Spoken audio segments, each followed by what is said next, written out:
Hello, everyone. And we have our uniform on for tonight. Woo-woo.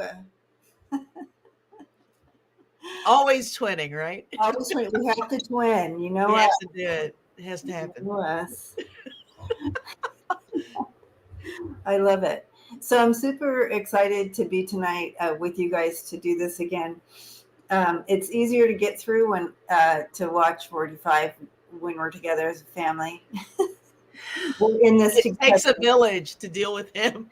It takes a village. It takes a village. So to share in this energy tonight, we do encourage all your comments, which I know that you're always very kind to each other. So please keep that up, but also keeping the energy up as far as the conversation and so forth as we get through tonight. Oh, it's probably important to say that maybe you and I might say some stuff. I mean, we won't. Oh, right. We won't. We're not going to be drown loud out the whole time. debate, but we may react. You're going to hear some reaction. So if you don't want to hear us and have some other contraption going that you're watching or right. or whatever, because I'm not holding back. That's why we're here. We're here. Yeah, we're watching it live. This is a watch party, so we're watching it live. Yeah, together. We're in this together, you guys. And I see that Rich and Suzanne is here. I got a birthday gift from them. I didn't bring it down tonight. I have it. It's actually in a little cutesy spot in my room. So adorable. I love this, and I'm going to share it tomorrow. So on my on Inquiring Minds, I'll be sharing my birthday gifts. So y'all want to see what it is? What they sent me. So kind, thoughtful, creative. I love it. Anyway, so. Oh, I love that. Thank you, Wayne and Suzanne, for thinking of me for my birthday. It is so very kind. All right. So, as this is pre-gaming, so we are we thought we'd do some readings. If you guys have any questions you want us to look up before we get on. So, yes. And I'll show you what it looks like real quick. I won't turn the sound on unless we want to do a sound check, but I'll show you guys what it's going to look like when we're sharing the screen here. You can do a sound check just to see if they can hear it. Oh, yeah. Okay. We'll do that. Yeah. And share. So this is what it's going to look like. Told me that he's going to be watching very closely for what President Trump has to say about Iran. He said for Netanyahu, both Harris and Trump are known quantities, but the advisor telling me that for Netanyahu, a Trump presidency would be a dream come true, especially because of the mounting scrutiny that Netanyahu has.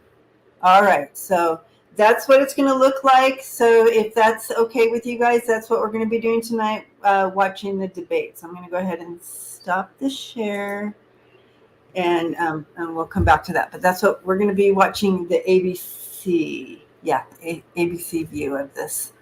All right. Hopefully.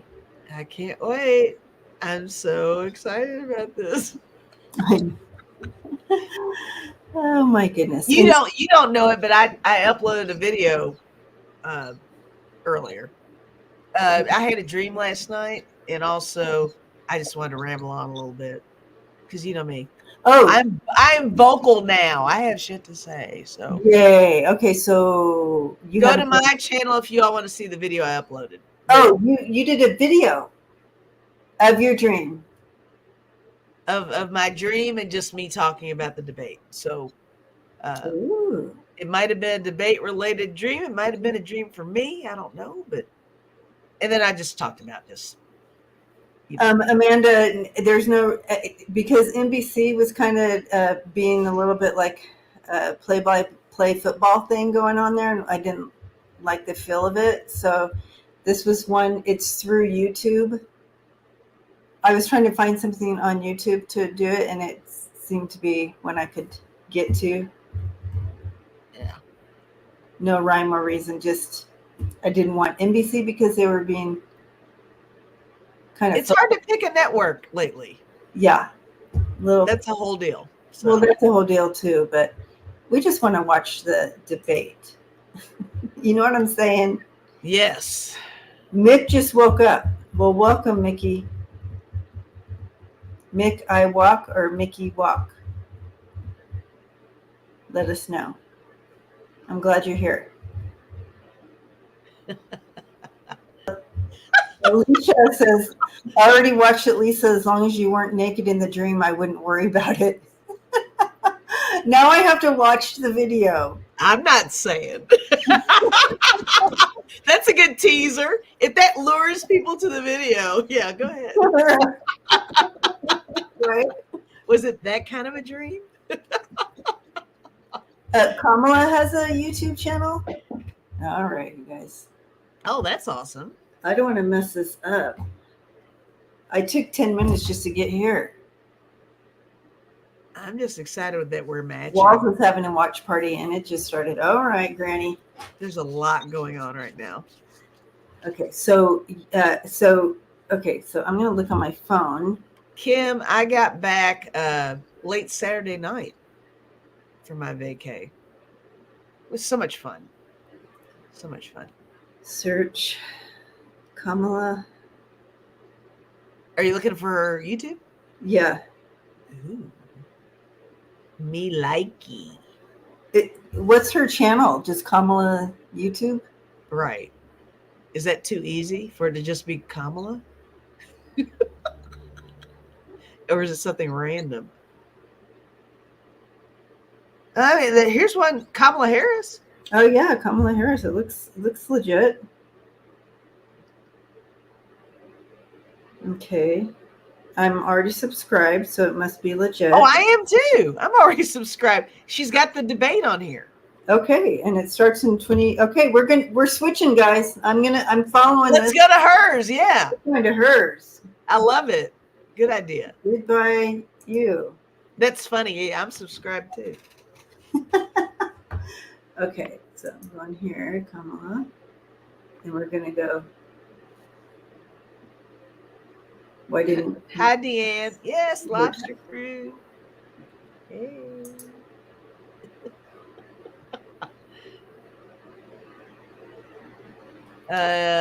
Tim Walls is also doing a watch party. All right. Well, we'll do Kamala here. I hope it's not, because it's not full screen. I hope it's not. We're going to be watching it like this. Oh. Well, no. Let's pull it up, because it looks like it works for a phone. It's not the. Oh, you can't do it here. It's like a phone view. All right, let's go back. We don't want. Well, I mean, go back to the original plan then. Just to be safe, if you want to. We go back to Kamala. All right. See, let's see if there's, because she has two live streams going. Yeah, I see that live. So one might be for the two. Yeah, here we go. All right. So they're smart. They have one for phone watchers, and they have one for the big screen watchers. Okay. Okay. And so let's test this out, you guys. Don't we feel so much better now watching her channel than ABC? Everybody? It's like being at home. We're at Kamala's house. Oh my gosh, it's awesome. All right, so we're gonna share this screen. Hi everybody that we haven't said hi to. Hi guys. This is what it's gonna look like. And step in the past 7 weeks to support Team Harris Walls across the country. Well, we are matching that energy on the ground in battleground states with. Can you guys hear it? And for you tonight. Before we get to the program, a quick plug. Head to store.kamalaharris.com to check out some of our campaign merch. Right. If you add this merch discount code FREEDOM. Mute. And all right, so we still have about 20 minutes, it looks like. And so we're going to look at the this question Ness has. Hi, Ness. Thank you. All right. Hi, Ness. Yeah, we're doing questions now. And I asked this yesterday, curious current hit. How are they feeling? How is Trump feeling? How is Kamala feeling? So, all right. So we want to know kind of what the energy is around them right now. What are they feeling about this debate now that it is the night? They're going to be coming on in any minute now, 18 minutes to be exact. How are they feeling? I don't even think we need cards for this, Debbie. I mean, seriously. Oh, no. I mean, check in. Step into the energy for sure.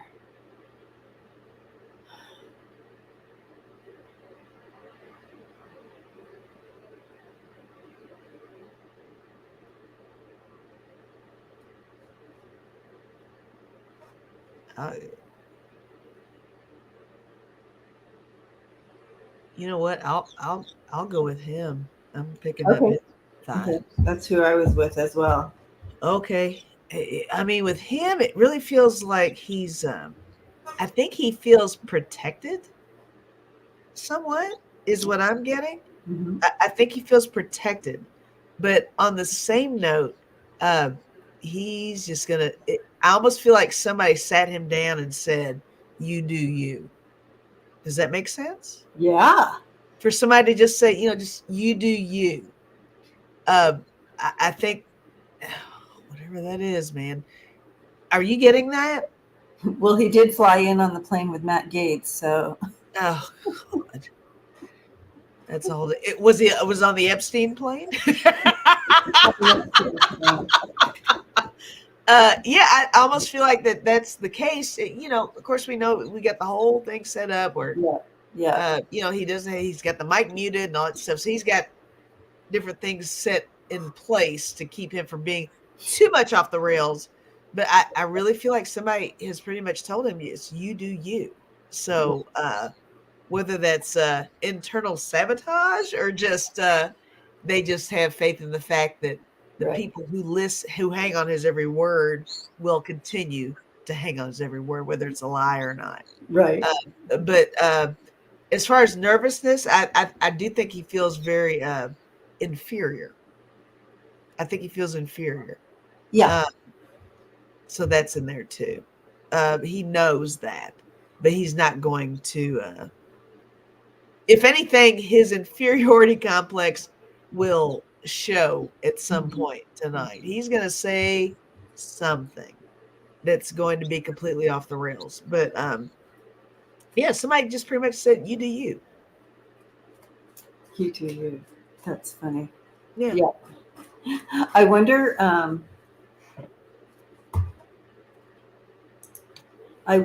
If because they're also there's a feeling of lack here, and not that he even has the capability to feel that he lacks in any way, but there's an empty feeling about him. I don't know what that means.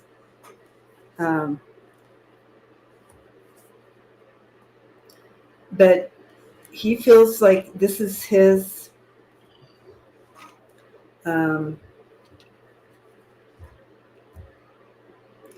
he's not feeling great, but he's going to try to find his way through. And he may be medicated. Could be. It's hard to understand these, but he really thinks, I have the Page of Pentacles, and that's like a slow start. if he wants anything, he needs to own that stage immediately. But Yeah. this is, you have the Page of Pentacles and then Death right at the get-go, and then he finds some spark, right?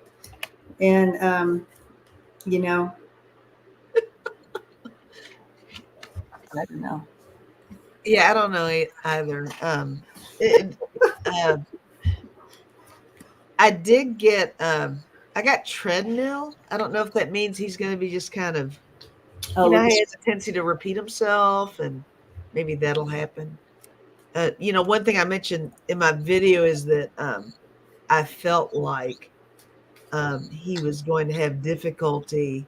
I think he may have pre-rehearsed some things, but as far as being challenged, he doesn't have the critical thinking to respond well. So that might be a whole thing. But I did get mountain challenges for him. I got well, this isn't good. I got Graveyard Grim Reaper. I did get both of those. Oh, look at you, got that. See, I got the Death card too. I really feel, you guys, this is going to be like, you remember the last time, and it was kind of the Death card for Biden after the debate. Everybody was just like, uh-oh.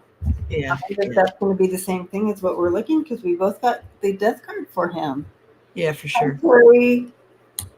Yeah, this is what I was feeling in his gut as well. This Nine of Swords. There is some concern there, actually. And that emptiness feeling I was feeling, that Five of Pentacles. I'm like, what does that mean? That empty feeling. And they said Five of Pentacles. And when you said empty, it made me feel like the drug thing. I feel like he's something to kind of chill him out. I don't know. Or is it to speed him up? I think he sees kind of his end. This is the end for him or something. I don't know. We'll see. But these are what I'm looking at for him. All right. Kamala, how are you feeling? She's feeling good. She has such great supporters. She's been getting phone calls from folks giving her thumbs up over the phone. I'm like visualizing like a pep rally. Yeah, like a little pep rally on the phone. Like, who doesn't love it when they're getting ready to do something and they know that there's like a team? Yeah, you have a team behind you. Barack, you have Michelle on the phone giving you a shout out. So she has these backers. She knows that she's supported, and he didn't have that. He doesn't have that. And it's not false support. It's not a case of her being pumped up and it comes from nowhere. It's not like she still knows she has to bring it. Mm-hmm. She still has to perform. She still has to bring the facts in. I think she feels good. I mean, you got to think about it. This is almost along the lines of her profession. I mean, she's used to this is her having to speak like this. Yeah. This is like, of course, it's on a larger scale, but she's ready. The only thing she's not ready for is to come up against a moron. It's hard to debate a moron. Well, that's a whole other level. It'll be interesting to see how she's able to ebb and flow through it.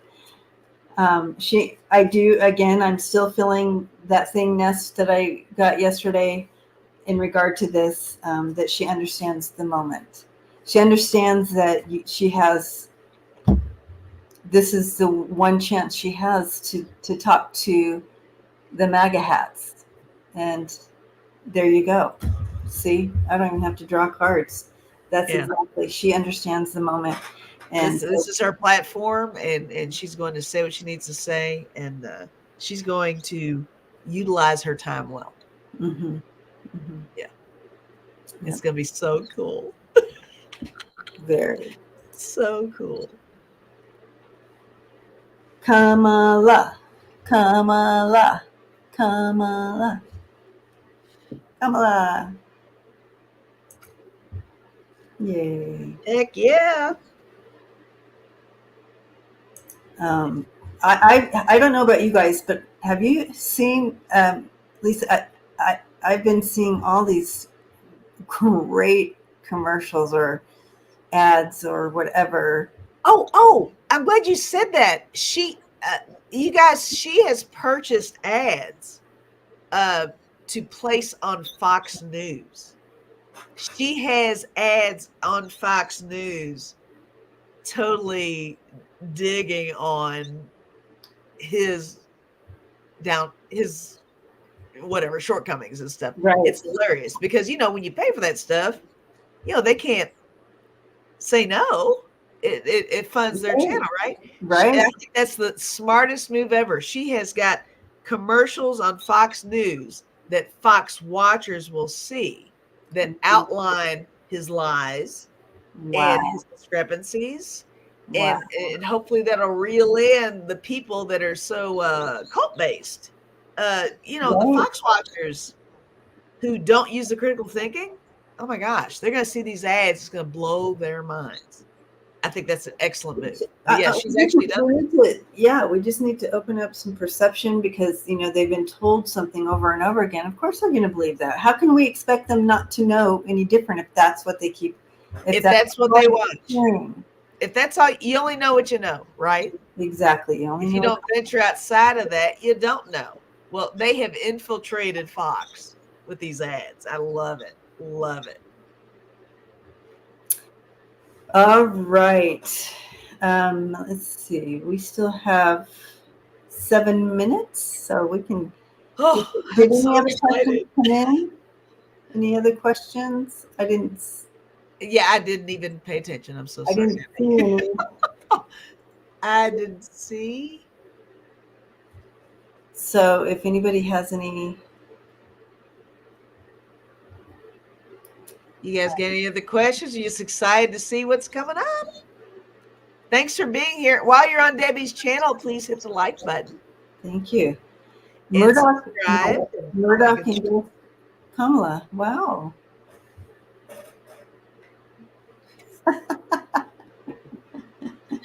Well, that's why we're in this together. Imagine with me, shamanic journey.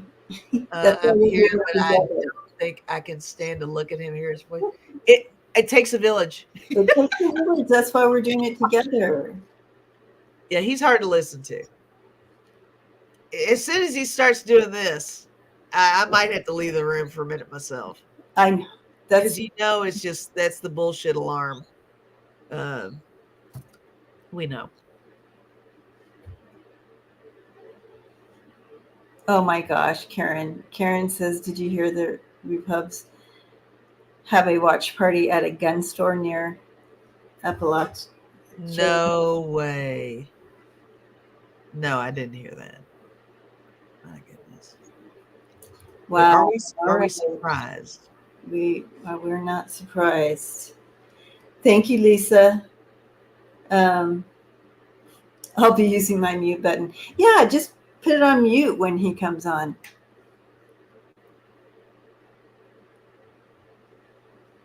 Wow. No. Anyways. We both said, wow. Wow. Wow.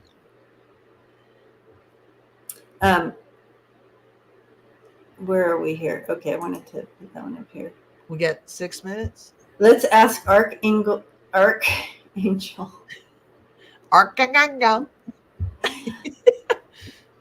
my goodness. All right. It's a little late for me. I'm not past bedtime. It's 6:55. It's late for me. I know it is late for you. It's late for me too. I like to be winding down now. Anyways, but we're in this together, you guys. Yes. Karen, 5 minutes. All right. So let's ask Archangel Michael to protect her from his Yekiora. Yes. Bubble her up, everyone. Bubble her up. This is gonna be awesome. Here's a question that came in. Okay. I did start it. Next time you should broadcast from Planned Parenthood.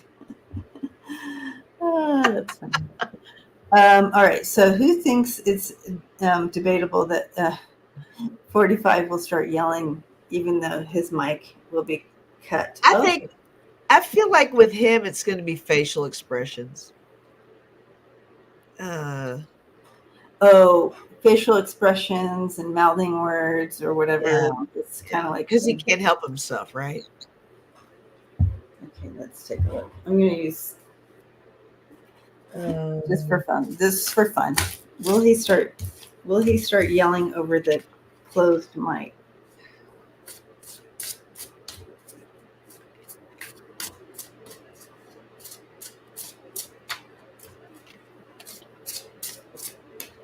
Thank you, Lisa, for posting my stuff.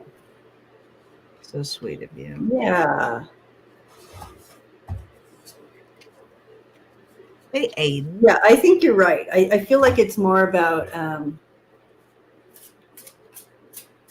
his facial expressions and his body posture.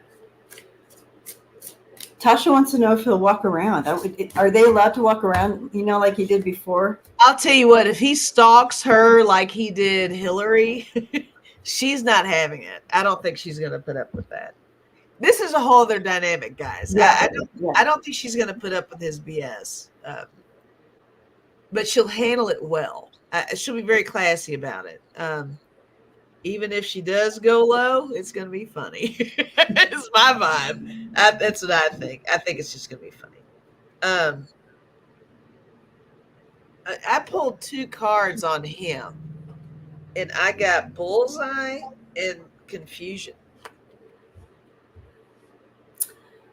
I think, you think they're going to be like putting a kibosh to it? And yeah, I think he's going to be in over his head. I think that she's going to manage to either poke the bear enough to where he gets triggered to be weird, or she will talk him enough intelligently in circles where he's just going to be like, I don't even know what you're talking about. But the whole thing is the moderator have a factor in this too. So it's like, are they going to give him more time than her? All that stuff that goes on sometimes. I hope the moderators will be. I hope they're professional. I hope they're good. I hope they are too. That's the part I'm worried about. Yeah. But we all know with her history, she's really good at, saying, I need to speak, be quiet, let me talk. So, I don't know. They'll be interesting for sure. We got 2 minutes, Debbie. I know, 2 minutes, 1 minute and 23 seconds. But they're still not. They're still just sitting here. The one thing did you guys hear about that he made his thing saying that he doesn't want she's not allowed to stand on a thing or wear. Yes, I mentioned that in my video. Yeah. What's that? Here he is with the fake comb over, fake makeup. He wears inserts. And he's worried about her 5'4" ass being taller. That's insecurity right there. That's ridiculous. And that I hope they didn't allow him to dictate any of that stuff. I mean, that's just like empowering him. You know what I mean? I get upset often because I think the media empowers him quite a bit already. But yes, I agree with you on that. Okay, so I don't see the debate coming on here. Maybe he's not coming. Wouldn't that be funny? The countdown started, but I don't see the debate. So I'm going to go ahead and share the screen so you can see what I'm looking at. Okay. Share screen. Let's do it. Boop. He's at McDonald's. He's getting ketchup.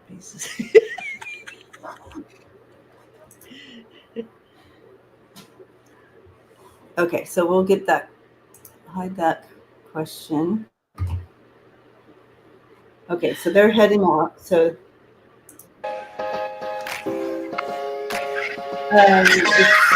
yes, you can see it.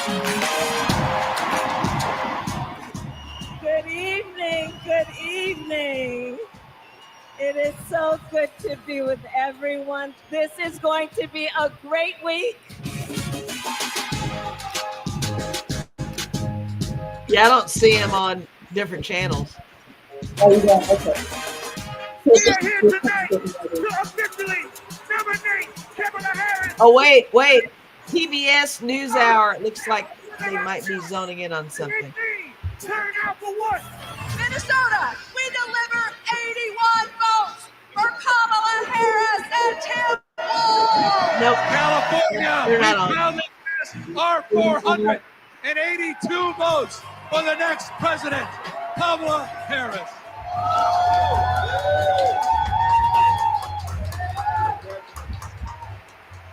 She'll be a president our children can look up to. She finds joy in pursuing justice. I'm going to keep it on PBS NewsHour on my side, okay? Defend truth, defend democracy, and decency. Okay, so they're just Vote for our bedrock values on another channel. and vote for Kamala Harris. The choice could not be clearer. PBS NewsHour has a countdown 2 minutes. If he wasn't a convicted criminal running against a prosecutor. 2 minutes from now. Childish nicknames, the crazy conspiracy theories, this weird obsession with crowd sizes. I want to know, who's going to tell him that the job he's currently seeking might just be one of those black jobs? We've got something better to offer the American people. It starts with our candidate, Kamala Harris.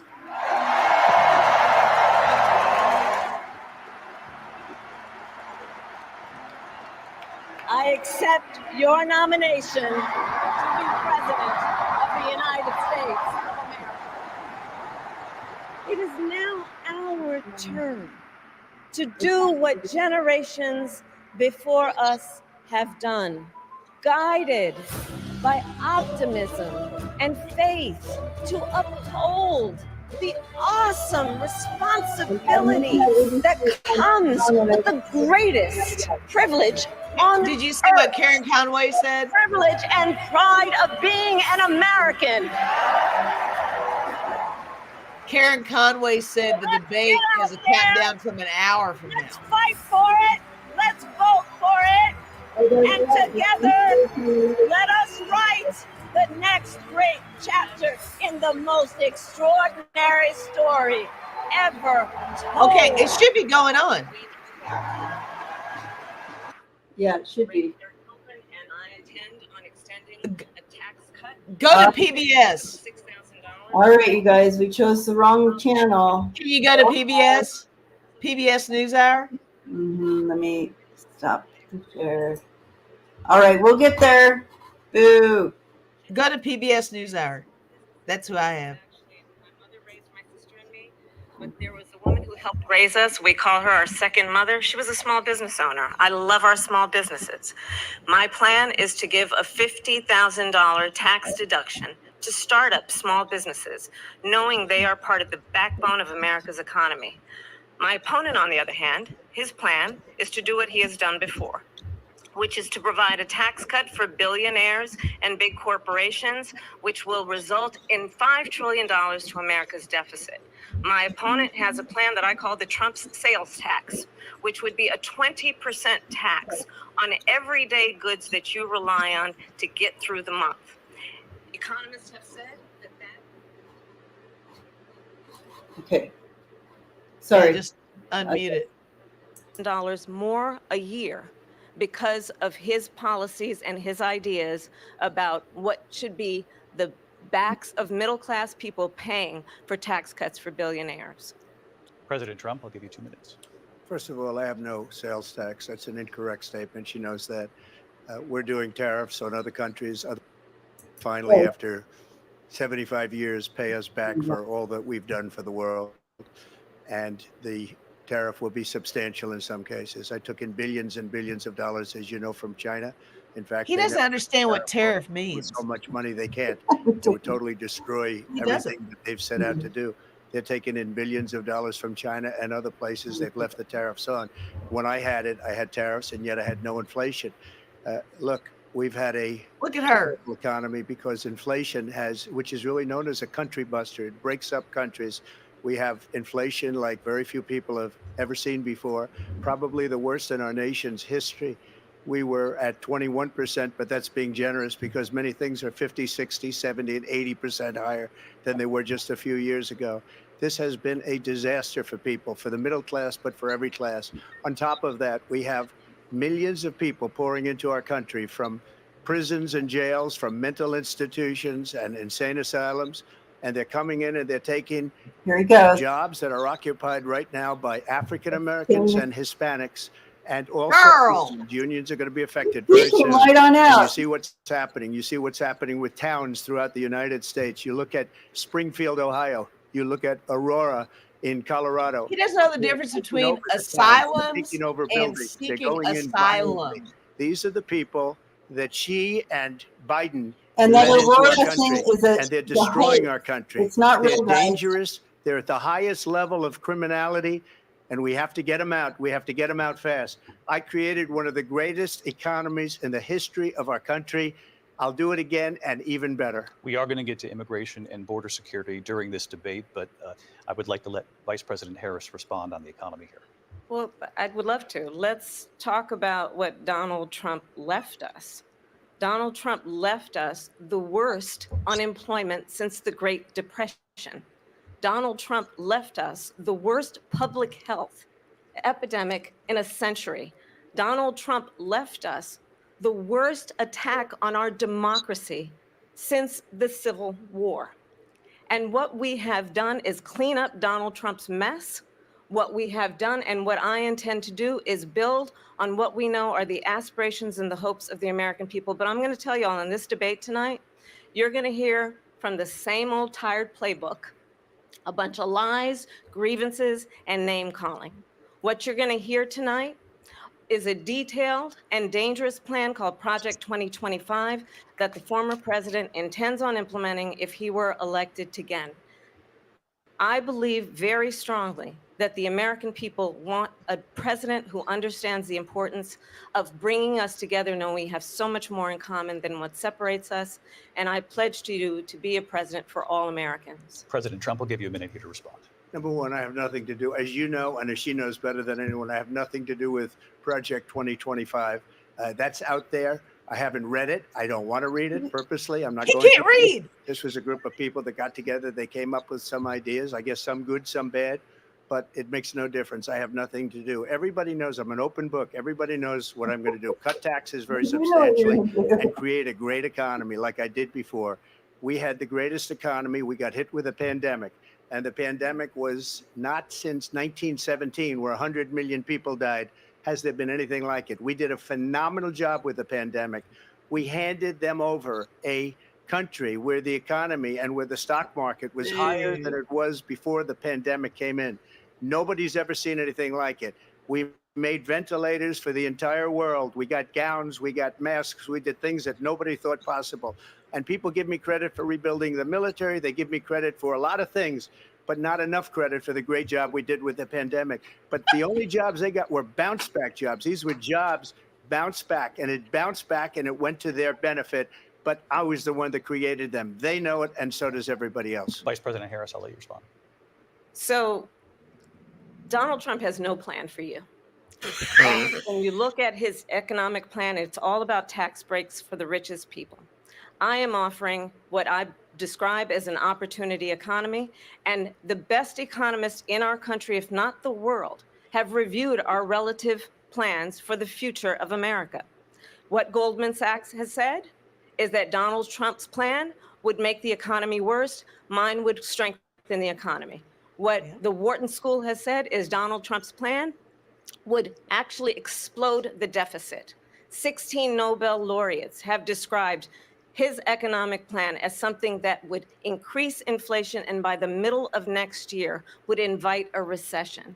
Thanks. You just have to look at where we are and where we stand on the issues. And I'd invite you to know that Donald Trump actually has no plan for you because he is more interested in defending himself than he is in looking out for you. Woo. Ouch! Went to the Wharton School of Finance, and many of those professors, the top professors, think my plan is a brilliant plan. It's a great plan. It's a plan that's going to bring up our worth, our value as a country. It's going to make Best plan people ever. want to be able to go and work and create jobs and create a lot of good, solid money for our country. And just to finish off, she doesn't have a plan. She copied Biden's plan. And it's the only one who says that she has a plan. Like run, spot, run. 4 sentences that are just, oh, we'll try and lower taxes. She doesn't have a plan. Take a look at her plan. She doesn't have a plan. Mr. President, I do want Girl, he's just trying to stay out of prison. The Vice President brought up your tariffs. Let's go down on this because your plan is what she calls is essentially a national sales tax. Your proposal calls for tariffs, as you pointed out here, on foreign imports across the board. You recently said that you might double your plan, imposing tariffs up to 20% on goods coming into this country. As you know, many economists say that with tariffs at that level, costs are then passed on to the consumer. Vice President Harris has argued it'll mean higher prices on gas, food, clothing, medication, arguing it costs the typical family nearly $4,000 a year. Do you believe Americans can afford higher prices because of tariffs? They're not going to have higher prices. What's going to have and who's going to have higher prices is China and all of the countries that have been ripping us off for years. I was the only president ever. China was paying us hundreds of billions of dollars, and so were other countries. And, you know, if she doesn't like them, they should have gone out and they should have immediately cut the tariffs. But those tariffs are there 3.5 years now under their administration. We are going to take in billions of dollars, hundreds of billions. He doesn't understand how tariffs no inflation, virtually no inflation. They had the highest inflation perhaps in the history of our country because I've never seen a worse period of time. People can't go out and buy cereal or bacon or eggs or anything else. The people of our country are absolutely dying. Hang on tight, guys. They destroyed the economy. And all you have to do is look at a poll. The polls say 80 and 85 and even 90% that the Trump economy was great, that their economy was terrible. Vice President Harris, I do want to ask for your response. And you heard what the president said there, because the Biden administration did keep a number of the Trump tariffs in place. So how do you respond? Well, let's be clear that the Trump administration resulted in a trade deficit, one of the highest we've ever seen in the history of America. He invited trade wars. You want to talk about his deal with China? What he ended up doing is under Donald Trump's presidency, he ended up selling American chips to China to help them improve and modernize their military. Basically sold us out when a policy about China should be in making sure the United States of America wins the competition for the 21st century, which means focusing on the details of what that requires, focusing on relationships with our allies, focusing on investing in American-based technology so that we win the race on AI, on quantum computing, focusing on what we need to do to support America's workforce so that we don't end up having on the short end of this. He doesn't even understand what she's saying. In terms of workers' rights. But what Donald Trump did, let's talk about this, with COVID, is he actually thanked President Xi for what he did during COVID. Look at his tweet. Thank you, President Xi, exclamation point, when we know that Xi was responsible for lacking and not giving us transparency about the origins of COVID. President Trump, I'll let you respond. First of all, they bought their chips from Taiwan. We hardly make chips anymore because of philosophies like they have and policies like they have. I don't say her because she has Look at her. everything that she believed 3 years ago and 4 years ago is out the window. She's going to my philosophy now. In fact, I was going to send her a MAGA hat. She's gone to my philosophy, but if she ever got to change it, and it will be the end of our country. She's a Marxist. Everybody knows she's a Marxist. Oh, he's been triggered. Just wait, guys. He taught her well. Yes. But when you look at what She she's got doing to our country, and when you look at these millions and millions of people that are pouring into our country monthly, where it's, I believe, 21 million people, not the 15 that people say, and I think it's a lot higher than the 21. That's bigger than New York State pouring in. And just look at what they're doing to our country. She got him. They're She got him. criminals. Many of these people coming in are criminals. And that's bad for our economy, too. You know, you mentioned before, we'll talk about immigration later. Well, bad immigration is the worst thing that can happen to our economy. They have, and she has, destroyed our country with policy that's insane, almost policy that you'd say they have to hate our country. President Trump, thank you. Boo! I want to turn to the issue of abortion. President Trump, you've often touted that you were able to kill Roe v. Wade. Last year, you said that you were proud to be the most pro-life president in American history. Then last month, you said that your administration would be great for women and their reproductive rights. In your home state of Florida, you surprised many with regard to your 6-week abortion ban, because you initially had said that it was too short. And you said, quote, I'm going to be voting that we need more than 6 weeks. But then the very next day, you reversed course and said you would vote to support the 6-week ban. Vice President Harris says that women shouldn't trust you on the issue of abortion because you've changed your position so many times. Right on. Therefore, why should they trust you? Well, the reason I'm doing that vote is because the plan is, as you know, the vote is, they have abortion in the 9th month. They even have, and you can look at the governor of West Virginia, the previous governor of West Virginia, not the current governor, who's doing an excellent job, but the governor before, he said the baby will be born and we will decide what to do with the baby. In other words, we'll execute the baby. And that's why I did that, because it dominates, because they're radical. The Democrats are radical in that. And her vice presidential pick, which I think was a horrible pick, by the way, for our country, because he is really out of it. But her vice presidential pick says abortion in the 9th month is absolutely fine. He also says execution after birth. Execution, no longer abortion. She's going to tear him up. Is okay. And that's not okay with me, hence the vote. But what I did is something for 52 years. They've been trying to get Roe v. Wade into the states. And there through the genius and heart and strength of 6 Supreme Court justices, we were able to do that. Now, I believe in the exceptions for rape, incest, and life of the mother. I believe strongly in it. Ronald Reagan did also. 85% of Republicans do. Exceptions. Very important. Why is he talking about Ronald Reagan? And now states are voting on it. And for the first time, you're going to see, look, this is an issue that's torn our country apart for 52 years. Every legal scholar, every Democrat, every Republican, liberal, conservative, they all wanted this issue to be brought back to the states so they could vote. And that's what happened. Now, Ohio, the vote was somewhat liberal.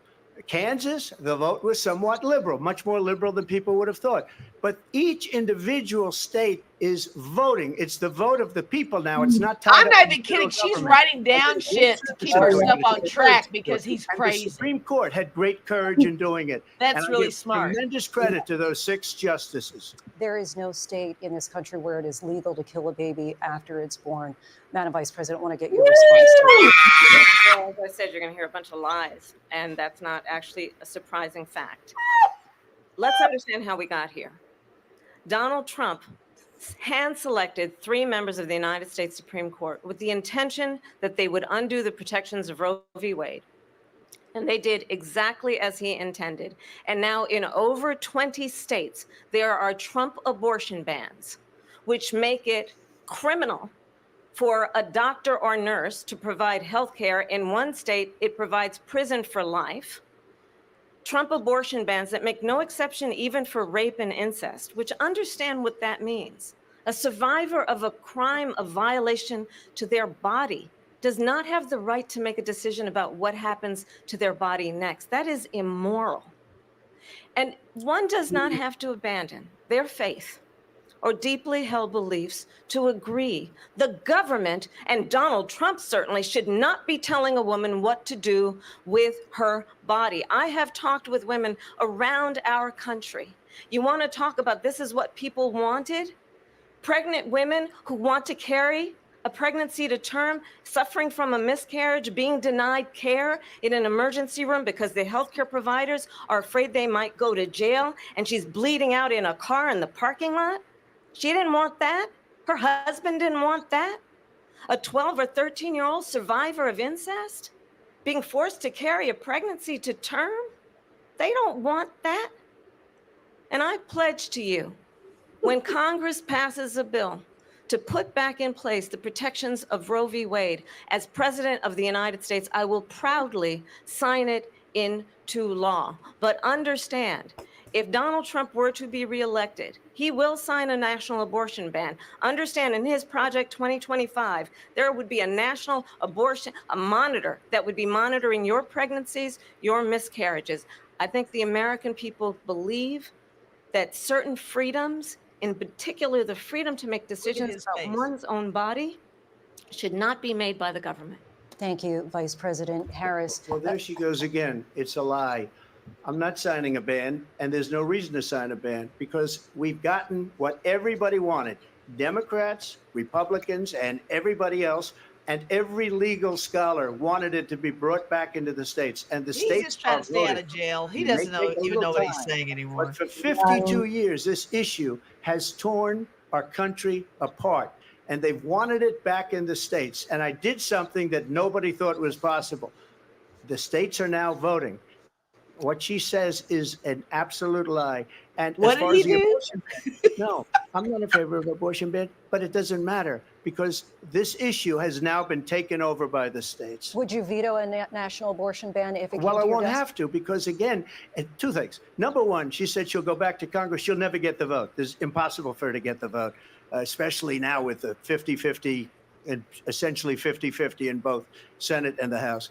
She's not going to get the vote. She can't get the vote. She won't even come close to it. So it's just talk. You know what it reminds me of? When they said they're going to get student loans terminated. Oh. It ended up being a total catastrophe.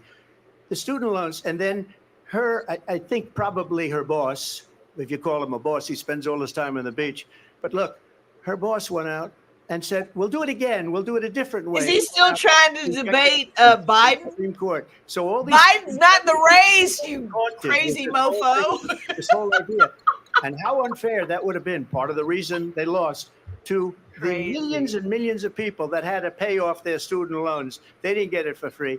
But they were saying it's the same way that they talked about that they talk about abortion. But if I could just get a yes or no, because your running mate, J.D. Vance, has said that you would veto it if it did come to it. Yes, he Well, did. I discuss it with J.D. In all fairness, J.D.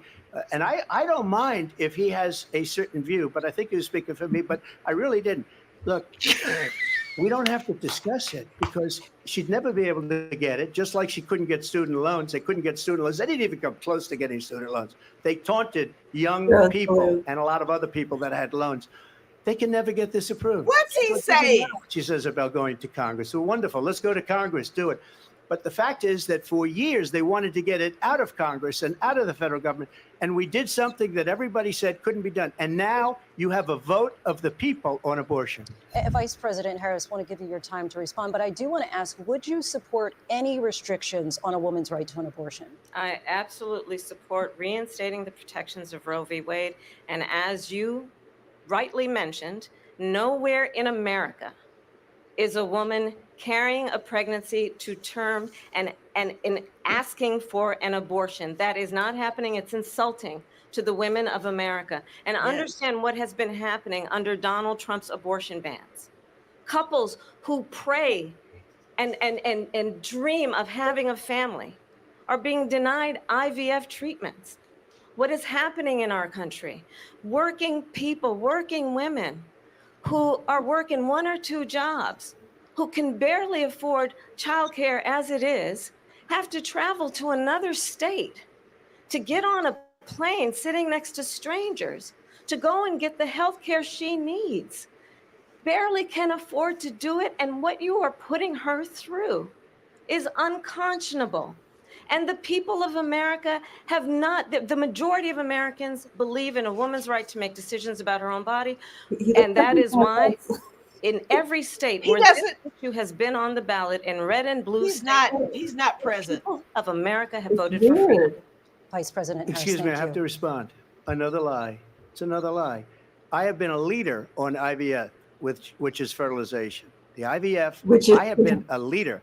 In fact, when they got a very negative decision on IVF from the Alabama courts, I saw the people of Alabama and the legislature 2 days later voted it in. I've been a leader on That's it. proof that they fed him information because he said IVF, which is fertilization. IVF. Somebody had to tell him what IVF was. You know what I mean? Right. Will she allow abortion in the 8th month, 9th month, 7th month? Come on. Okay, would you do that?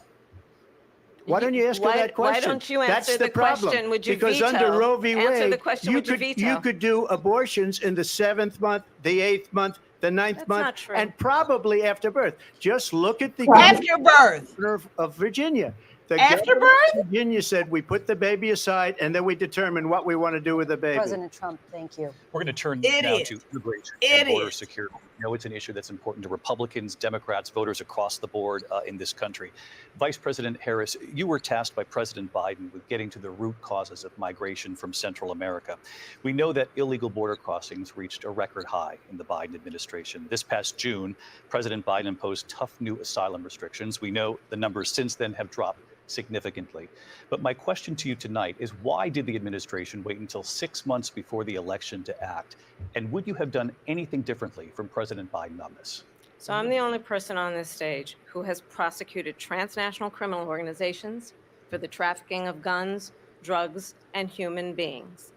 And let me say that the United States Congress, including some of the most conservative members of the United States Senate, came up with a border security bill which I supported. And that bill would have put 1,500 more border agents on the border to help those folks who are working there right now overtime, trying to do their job. It would have allowed us to stem the flow of fentanyl coming into the United States. I know there are so many families watching tonight who have been personally affected by the surge of fentanyl in our country. That bill would have put more resources to allow us to prosecute transnational criminal organizations for trafficking in guns, drugs, and human beings. But you know what happened to that bill? Donald Trump got on the phone, called up some folks in Congress and said, kill the bill. And you know why? Yes, Because he'd prefer to run on a problem instead of fixing a problem. And understand, this comes at a time where the people of our country actually need a leader who engages in solutions, who actually addresses the problems at hand. But what we have in the former president is someone who would prefer to run on a problem instead of fixing a problem. And I'll tell you something, he's going to talk about immigration a lot tonight, even when it's not the subject that is being raised. And I'm going to actually do something really unusual, and I'm going to invite you to attend one of Donald Trump's rallies, because it's a really interesting thing to watch. You will see during the course of his rallies, he talks about fictional characters like Hannibal Lecter. He will talk about windmills cause cancer. And what you will also notice is that people start leaving his rallies early out of exhaustion. And I will tell you, the one thing you will not hear him talk about is you. You will not hear him talk about your needs, your dreams, and your desires. And I'll tell you, I believe it's you first, and I pledge to you that I will. Vice President Harris, thank you. President Trump, on that point, I want to get your response. Well, I would like to respond. Let me just ask, though, why did you try to kill that bill, and successfully so? That would have put thousands of additional agents and officers on the border. First, let me respond as to the Please. rallies. She said people start leaving. People don't go to her rallies. There's no reason to go. And the people that do go, she's nobody's ever there. Paying them to be there. She's and paying then them. showing them in a different light. 20,000 So of she can't people talk to go. about that. People don't leave my rallies. It's AI. The biggest rallies, the most AI. important rallies in the history of politics. That's because people want to take their country back. Our country is being lost. We're a failing nation. And it happened 3.5 years ago. And what's going on here, you're going to end up in World War III, just to go into another subject. What they have done to our country by allowing these millions and millions of people to come into our country, and look at what's happening to the towns all over the United States. And a lot of towns don't want to talk. It's not going to be Aurora or Springfield. A lot of towns don't want to talk about it because I love her face. in Springfield, they're eating the dogs. The people that came in, they're eating the cats. Oh my God. They're eating the pets of the people that live there. And What? that's what's happening in our country, and it's a shame. He is so Rallies are concerned, as far as the hell reason bent they on go making is they like immigrants what I out say. as They animals. want to bring our country back. They want to make America great again. It's a very simple phrase. Immigrants are Make cannibals, America great again. according to him. She's destroying this country. And if she becomes president, this country doesn't have a chance of success. Not only success, will end up being Venezuela on steroids. I just want to clarify here. You're in Springfield, Ohio. What? ABC News did reach out to the city manager there. He told us there have been no credible reports of specific claims of pets being harmed, injured, or abused by individuals within the immigrant community. I've seen people on television. Let me just say here, this is the people on television say my dog was taken and used for food. So maybe he said that, and maybe that's a good thing to say for He's an idiot. I'm not taking this from but television. the people I'm on taking it from television the city saying their manager. dog was eaten by the people that went there. Again, the Springfield city manager says there's no evidence of that. Vice We'll President find Harris, out. I'll let you respond to the rest of what you've heard. You talk about extreme. You know, that's one of the reasons why in this election, I actually have the endorsement of 200 Republicans who have formerly worked with President Bush, Mitt Romney, and John McCain, including the endorsement of former Vice President Dick Cheney and Congress member Liz Cheney. And if you want to really know the inside track on who the former president is, if he didn't make it clear already, just ask people who have worked with him. His former chief of staff, a 4-star general, has said he has contempt for the Constitution of the United States. His former national security advisor has said he is dangerous and unfit. This is good. His former secretary of defense has said the nation, the republic, would never survive another Trump term. And when we listen to this kind of rhetoric, when the issues that affect the American people are not being addressed, I think the choice is clear in this election. President Trump, I'll give you a quick minute to respond here. Thank you, because when I hear that, see, I'm a different kind of a person. Oh, God, here we go. Here we go, Debbie. Not so graciously. They did bad things or a bad job. I fired them. They never fired one person. They didn't fire anybody having to do with Afghanistan and the Taliban and the 13 people whose were just killed, viciously and violently killed. And I got to know the parents and the family. They didn't. You didn't know anybody. All those generals, all those top people, because that was one of the most incompetently handled situations anybody has ever seen. So when somebody does a bad job, I fire him. And you take a guy like Esper, he was no good, I fired him. So he writes a book. Another one writes a book, because with me, they can write books. With nobody else can they? But they have done such a poor job, and they never fire anybody. Look at the economy. Look at the inflation. They didn't fire any of their economists. They have the same people. That's a good way not to have books written about you. But just to finish, I got more votes than any Republican in history. Oh, my God. In fact, I got more votes than any sitting president in history by far. Absolutely. Let me continue on immigration. It was what you wanted to talk about earlier. All so right. Back to your deportation. He's unhinged. That the vice president has reacted to as well. President Trump, you call this the largest domestic deportation operation in the history of our country. You say you would use the National Guard. You say if things get out of control, you'd have no problem using the U.S. military. You also said you would use local police. How would you deport 11 million undocumented immigrants? I know you believe that number is much higher. Take us through this. What does this look like? Will authorities be going door to door in this country? Yeah, it is much higher because of them. They allowed criminals, many millions of criminals. And he's still not answering the question. They allowed common street criminals. They allowed people to come in, drug dealers, to come into our country. And they're now in the United States and told by their countries like Venezuela, don't ever come back or we're going to kill you. That wasn't the question. Crime in Venezuela and crime in countries all over the world is way down. You know why? Because they've taken their criminals off the street and they've given them to her to put into our country. And this will be one of the greatest mistakes in history for them to allow.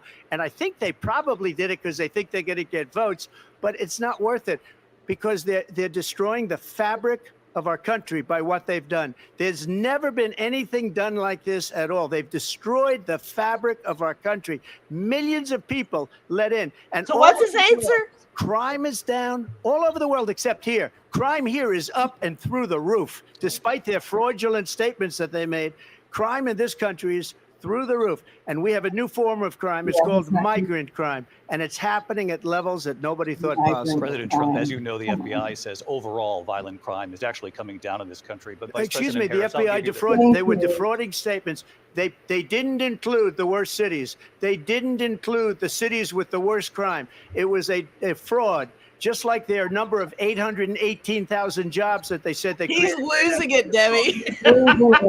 I think this is so rich, coming from someone who has been prosecuted. Oh!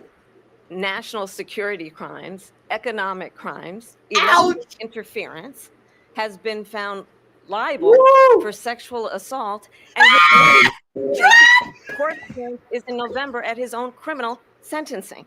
And let's be clear where each person stands on the issue of what is important about respect for the rule of law and respect for law enforcement. The former vice president called for defunding federal law enforcement, 45,000 agents, get this, on the day after he was arraigned on 34 felony counts.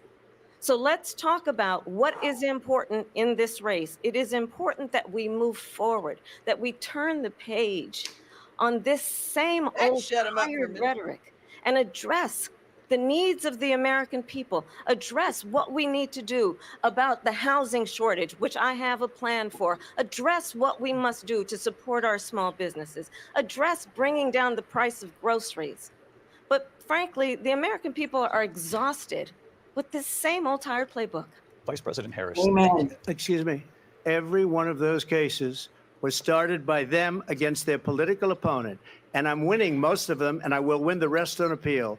And you saw that with the decision that came down just recently from the Supreme bullshit, Court. man. I'm winning most of them. But those are cases, it's called weaponization. Never happened in this country. They weaponized the Justice Department. Every one of those cases was involved with the DOJ, from Atlanta and Fani Willis to the Attorney General of New York and the DA in New York. Bullshit. Every one of those cases. And then they say, oh, he's a criminal. They're the ones that made them go after me. By the way, Joe Biden was found essentially guilty on the documents case. And what happened in my documents case? They said, oh, that's the toughest of them all. A complete and total victory. 2 months ago, it was thrown out. It's weaponization, and they used it, and it's never happened in this country. They used it to try and win an election. They're fake cases. President Trump, thank you. A really quick response here, Vice President Harris, on this notion of weaponization of the Justice Department. Well, let's talk about extreme and understand the context in which this election in 2024 is taking place. The United States Supreme Court recently ruled that the former president would essentially be immune from any misconduct if he were to enter the White House again. Understand, this is someone who has openly said he would terminate, I'm quoting, terminate the Constitution of the United States, that he would weaponize the Department of Justice against his political enemies. Someone who has openly expressed disdain for members of our military. Understand what it would mean if Donald Trump were back in the White House with no guardrails, because certainly we know now the court won't stop him. We know J.D. Vance is not going to stop him. It's up to the American people. Vice President Harris, thank you. Lindsay? Vice President Harris, in your last run for president. Oh, he's talking. The one that weaponized, not me. She weaponized. I probably took a bullet to the head because of the things that they say about me. They talk about democracy. I'm a threat to democracy. They're the threat to democracy with a fake Russia. Not true. Not true. Nowhere. We have a lot to get to. Lindsay? Bullshit, man. Harris, You look stupid. President, you said you wanted to ban fracking. Now you don't. You wanted mandatory government buyback programs for assault weapons. Now your campaign says you don't. You supported decriminalizing border crossings. Now you're taking a harder line. I know you say that your values have not changed. So then why have so many of your policy positions changed? So my values have not changed, and I'm going to discuss every one of the, at least every point that you've made. But in particular, let's talk about fracking because we're here in Pennsylvania. I made that very clear in 2020. I will not ban fracking. I have not banned fracking as Vice President of the United States. And in fact, I was the tie-breaking vote on the Inflation Reduction Act, which opened new leases for fracking. My position is that— look at him. He doesn't even know what she's talking about. in diverse sources of energy so we reduce our reliance on foreign oil. We have had the largest increase in domestic oil production in history because of an approach that recognizes that we cannot over-rely on foreign oil. As it relates to my values, let me tell you, I grew up a middle-class kid raised by a hardworking mother who worked and saved and was able to buy our first home when I was a teenager.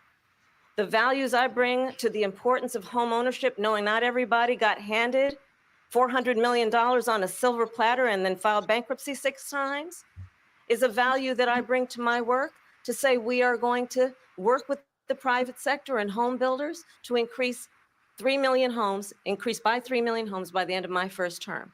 My work that is related to having a friend when I was in high school who was sexually assaulted by her stepfather. And my focus then on protecting women and children from violent crime is based on a value that is deeply grounded in the importance of standing up for those who are most vulnerable. My work that is about protecting Social Security and Medicare is based on long-standing work that I have done, protecting seniors from scams. My values have not changed. And what is important is that there is a president who actually brings values and a perspective that is about lifting people up Morals. and not beating people down and name calling. The true measure of the leader is the leader who actually understands the strength is not in beating people down, it's in lifting people up. I intend to be that president. President Trump, your Well, response? first of all, I wasn't given $400 million. I wish I was. My father was a Brooklyn builder, Brooklyn, Queens, and Oh a my great God, here we father, and I go. learned a lot from him. But I was given a fraction of that, a tiny fraction, and I built it into many, many billions of dollars. Many, many Billions and billions. People see it, they are even surprised. So we don't have to talk about that. Fracking, she's been against it for 12 years. Defund the police, she's been against that forever. She gave all that stuff up very wrongly, very horribly, and everybody's laughing at it, okay? They're all laughing at it. She gave up. They're laughing at you, buddy. Probably 14 or 15 different policies. Like, He's she was big all on defund bullshit. the police. In Bullshit. Minnesota, she went out. Wait a minute, I'm talking now.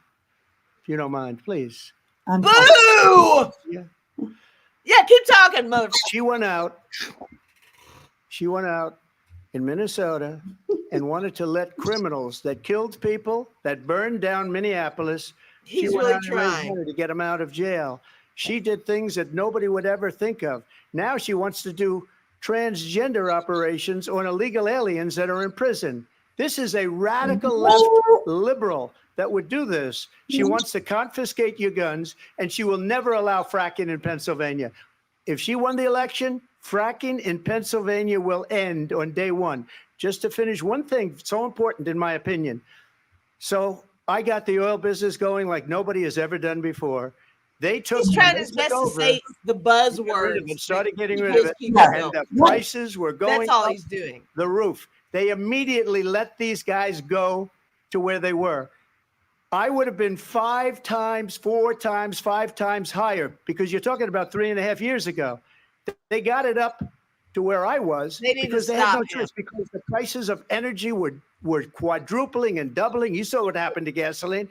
So they said, let's go back to Trump.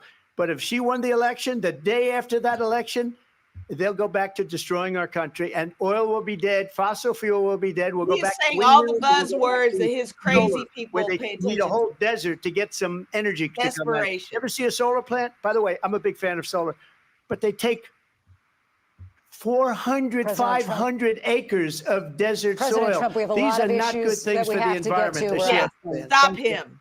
Lindsay, thank you. We're have done. in just 56 days. That was too I want much. to talk about the peaceful transfer of power, which, of course, we all know is Oh. democracy and the role of a president in a moment of crisis. Mr. President, on January 6th, you told your supporters to march to the Capitol. You said you would be right there with them. The country and the world saw what played out at the Capitol that day, the officers coming under attack. Aides in the West Wing say you watched it unfold on television off the Oval Office. You did send out tweets, but it was more than 2 hours before you sent out that video Here we go. telling your supporters to go home. Is there anything you regret about what you did on that day? You just said a thing that isn't covered. Peacefully and patriotically, I said during my speech, not later on. peacefully and patriotically. And nobody on the other side was killed. Ashley Babbitt was shot by an out-of-control police officer that should have never, ever shot her. It's a disgrace. But we didn't do this group of people that have been treated so badly. I ask, what about all the people that are pouring into our country and killing people that she allowed to pour in? She was the border czar. Remember that. She was the border czar. She doesn't want to be called the border czar because she's embarrassed by the border. In fact, she said at the beginning, "Oh, I'm surprised you're not talking about the border yet."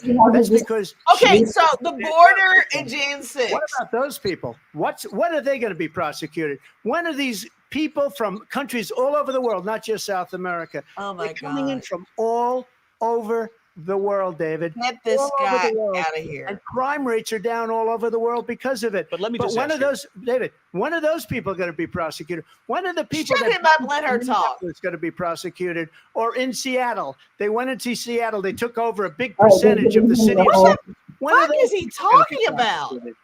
But let me just ask you. Might ask me that question. You were the president. You were watching it unfold on television. It's a very simple question as we move forward toward another election. Is there anything you regret about what you did on that day?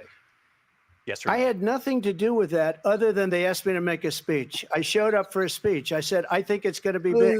I went to Nancy Pelosi and the mayor of Washington, D.C. Don't blame Nancy. I said, this is going to be a very big rally or whatever you want to call it. And again, it wasn't done by me. It was done by others. I said, I'd like to give you 10,000 National Guard or soldiers. They rejected me. Nancy Pelosi rejected me. It was just 2 weeks ago. Her daughter has a tape of her saying she is fully responsible for what happened. They want to get rid of that tape. It would have never happened if Nancy Pelosi and the mayor of Washington did their jobs. I wasn't responsible for security. Nancy Pelosi was responsible. She didn't do her job. The question was about you as president, not about former Speaker Pelosi. But I do want exactly. Thank you. I was at the Capitol on January 6th. I was the vice president-elect. I was also an acting senator. I was there. And on that day, the president of the United States incited a violent mob to attack our nation's capital. Tell it, girl. Desecrate our nation's capital. On that day, 140 law enforcement officers were injured, and some died. Yes. And understand, the former president has been indicted and impeached for exactly that reason. But this is not an isolated situation. Let's remember Charlottesville, where there was a mob of people carrying tiki torches, spewing anti-Semitic hate. And what did the president then at the time say? There were fine people on each side. Let's remember that when it came to the Proud Boys, a militia, the former president said, stand back and stand by. Sure did. So for everyone watching, he's shaking his head no. He's shaking his head no, Debbie. I say, we don't have to go back. Let's not go back. We're unbelievable. It's time to turn the page. And if that was a bridge too far for you, well, there is a place in our campaign for you to stand for country, to stand for our democracy, to stand for rule of law, and to end the chaos, and to end the approach that is about attacking the foundations of our democracy because you don't like the outcome. And be clear on that point. Donald Trump, the candidate, has said in this election there will be a bloodbath if this and the outcome of this election is not to his liking. He said that a bunch. Let's turn the page on this. Let's not go back. Let's chart a course for the future and not go backwards to the past. Let me just follow up here. Oh, here we go. Different term, and it was a term that related to energy because they have destroyed our energy business. That was where bloodbath was. Also, on Charlottesville, that story has been, as you would say, debunked. Laura Ingraham, Sean Hannity, Jesse, all of these people, they covered it. If they go an extra sentence, they will see it was perfect. It was debunked in almost every newspaper, but they still bring it up, just like they bring 2025 up. They bring all of this stuff up. I ask you this. You talk about the Capitol. Why are we allowing these millions of people to come through on the southern border. How come she's not doing anything? Oh my God. And I would be very proud to do it. I would say we would both leave this debate right now. I'd like to see her go down to Washington, D.C. during this debate, because we're wasting a lot of time. Go down to, because she's been so bad, it's so ridiculous. Go down to Washington, D.C. and let her sign a bill to close up the border, because they have the right to do it. They don't need bills. She's over it. She's like, I'm wasting my time Get here. them out of bed. You'll wake them up at 4 o'clock in the afternoon. You'll say, come on down to the office. Let's sign She a wants bill. to go home and have a He sandwich. signs a bill. The border is closed. All he has to do is say it to the Border Patrol, who are phenomenal. If they do that, the border is closed. Mr. Those President, people are killing many people, unlike J6. We talked immigration here tonight. I do want to focus on this next with both of you, because it really brings us this into focus, truth in these times that we're living in. Mr. President, for 3.5 years after you lost the 2020 election, you repeatedly falsely claimed that you won, many times saying you won in a landslide. In the past couple of weeks leading up to this debate, you have said, quote, you lost by a whisker, that you, quote, didn't quite make it, that you came up a little bit short. I said that? Are you now acknowledging that you lost in 2020? No, I don't acknowledge that at all. But I you said did that say sarcastically. But You know those- that. It was said, oh, we lost by a whisker. That was said Here we go. sarcastically. Oh, he's done. There's so much proof. All you have to do is look at it. And they should have sent it back to the legislatures for approval. I got almost 75 million votes, the most votes any sitting president has ever gotten. I was Ever. 63, which was what I got in 2016. You can't be beaten. The election, people should never be thinking about it. An election is fraudulent. We need two things. We need walls. And we have to have it. We have to have borders, and we have to have good elections. Our elections are bad. And a lot of these illegal immigrants coming in, they're trying to get them to vote. They can't even speak English. They don't even know what country they're in practically. Immigrants are not get them able vote. to And that's vote. why they're allowing them to come into our country. I did watch all of these pieces of video. Dude. I didn't detect the sarcasm, lost by a whisker. We didn't quite make it. And we should just point out here as clarification, and you know this, you and your allies, 60 cases in front of many judges, many of them No judge Republican, looked at it. and said They there was said no we didn't have widespread fraud. standing. That's the other thing. They said we didn't have standing, a technicality. Can you imagine a system where a person in an election doesn't have standing? The president of the United States doesn't have standing. That's how we lost. If you look at the facts, and I'd love to have you'll do a special on it. I'll show you Georgia, and I'll show you Wisconsin, and I'll show you He's Pennsylvania. off the and I'll show rails, you- Debbie. so We're many done. factors. It's pretty much You done know now. what? That doesn't matter. It's done. We have to solve the problem that we have right now. That's old news. And Close the problem we book. have right now Put is it we have away. a nation in decline, and they have put it into decline. We're We done. have a nation that is dying, David. Mr. President, thank you.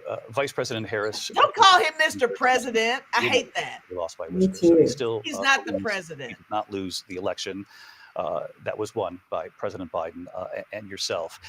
But I do want to ask you about something that's come up in the last couple of days. This was a post from President Trump about this upcoming election just weeks away. He said, when I win, those people who cheated, and then he lists donors, voters, election officials, he says will be prosecuted to the fullest extent of the law, which will include long-term prison sentences.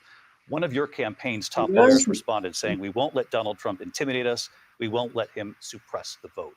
Is that what you believe he's trying to do here? Donald Trump was fired by 81 million people. So let's be clear about that. And clearly he is having a very difficult time processing that.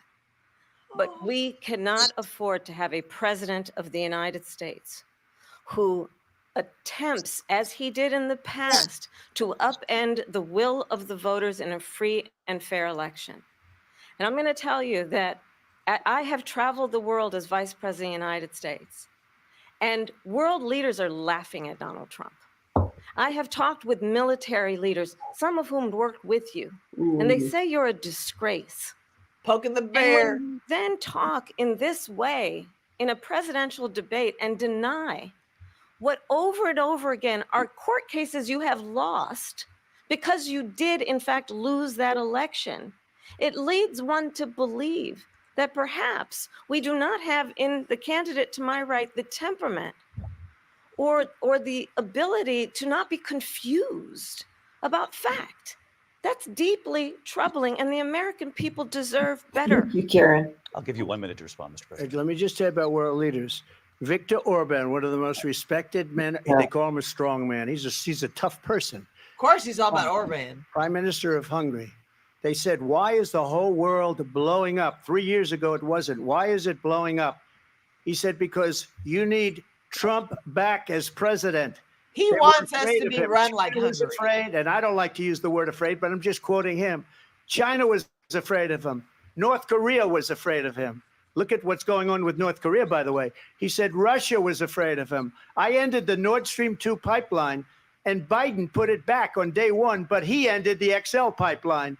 The XL pipeline in our country, he ended that. But he let the Russians build a pipeline going all over Europe and heading into Germany, the biggest pipeline in the world. Look, Viktor Orban said it.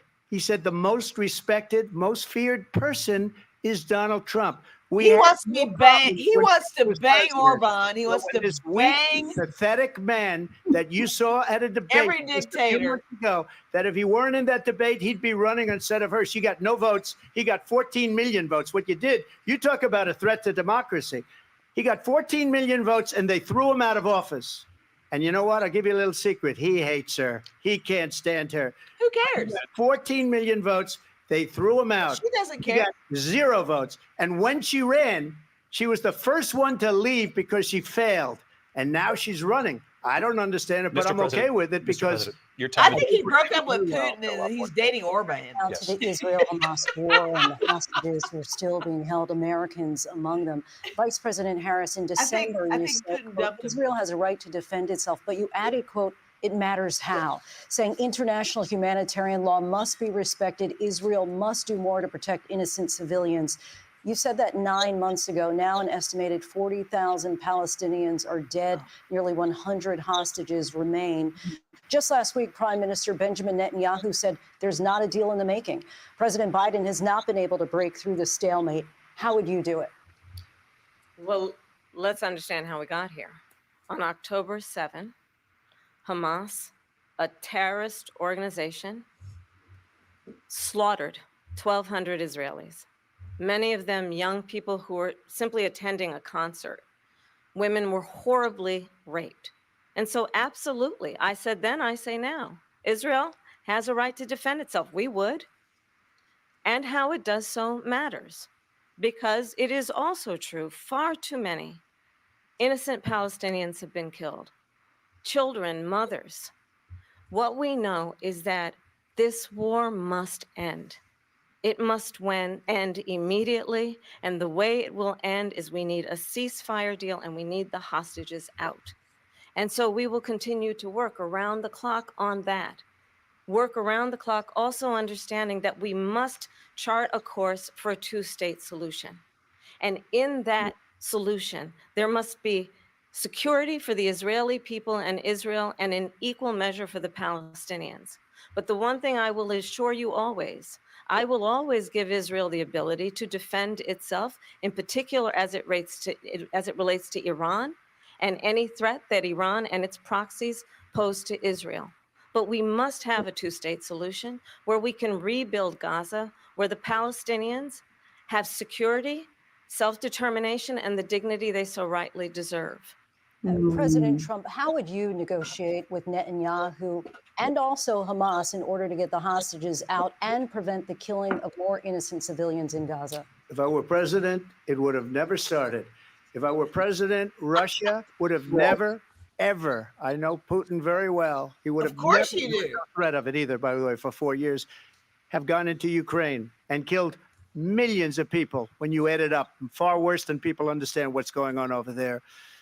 But when she mentions about Israel, all of a sudden, she hates Israel. She wouldn't even meet with Netanyahu when he went to Congress to make a very important speech. She refused to be there because she was at a sorority party of hers. She wanted to go to the sorority party.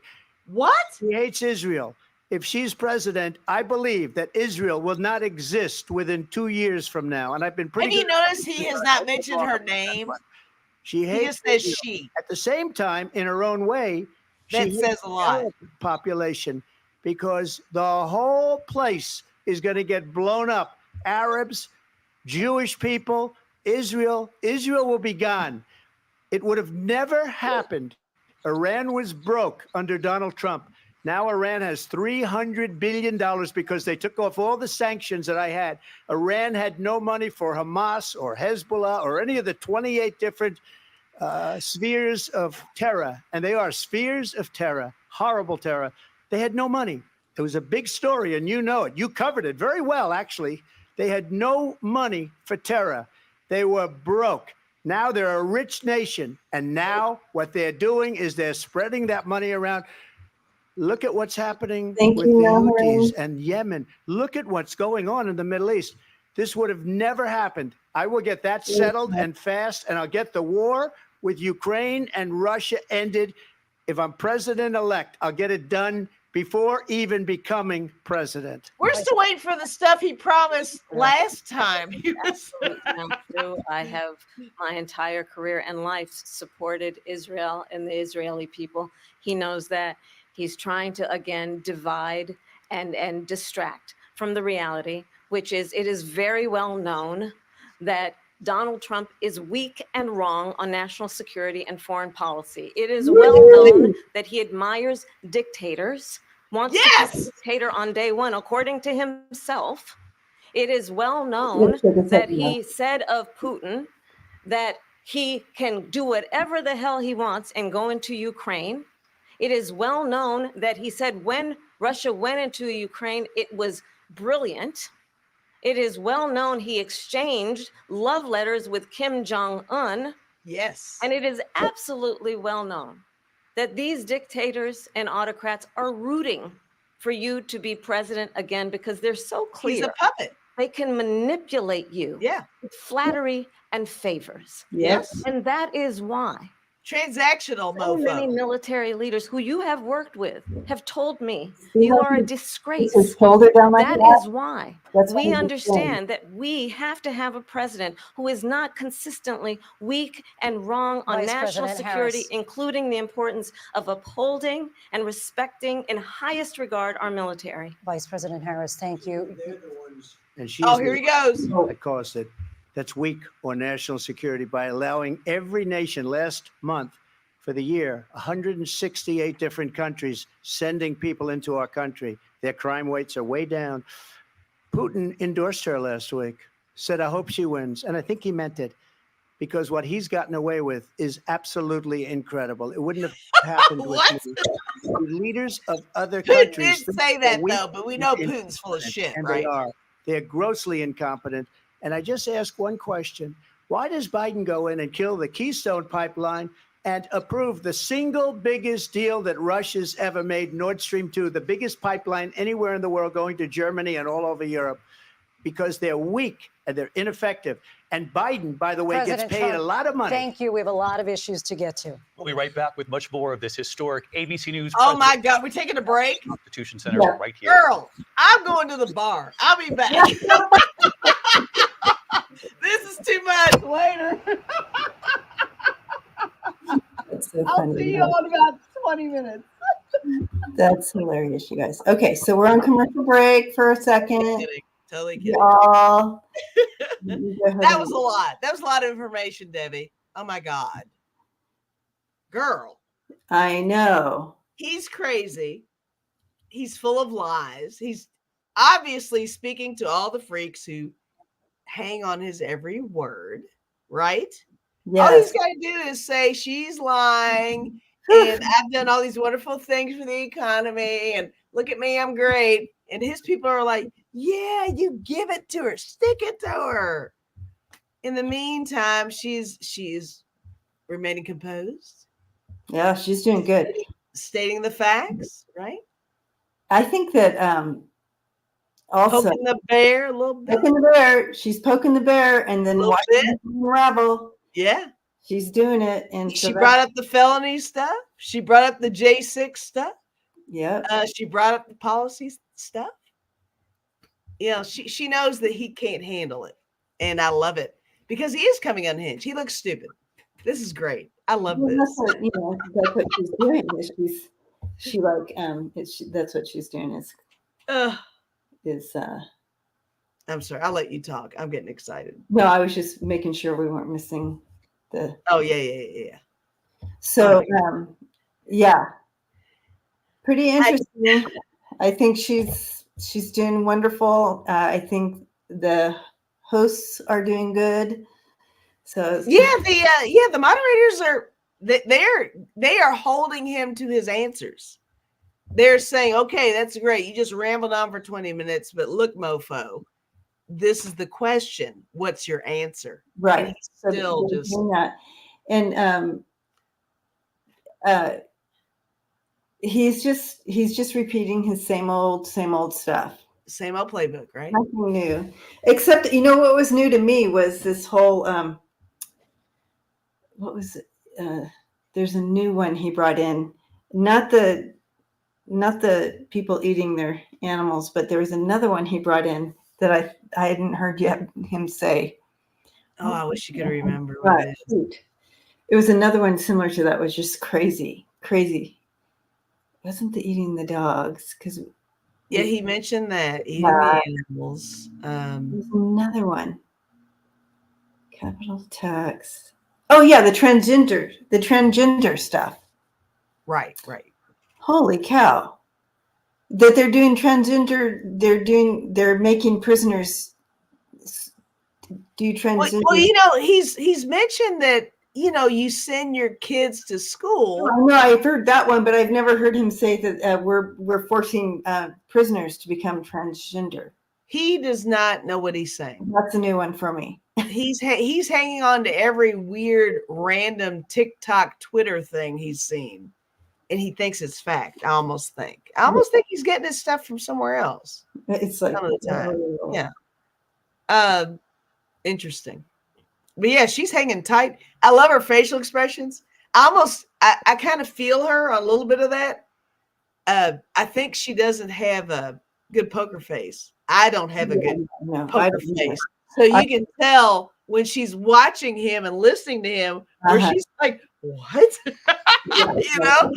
Okay. Like, what is he saying? Yeah. That speaks volumes, right? Yeah. But you don't have a poker face either. Debbie. You and I would be terrible at. I know. Horrid.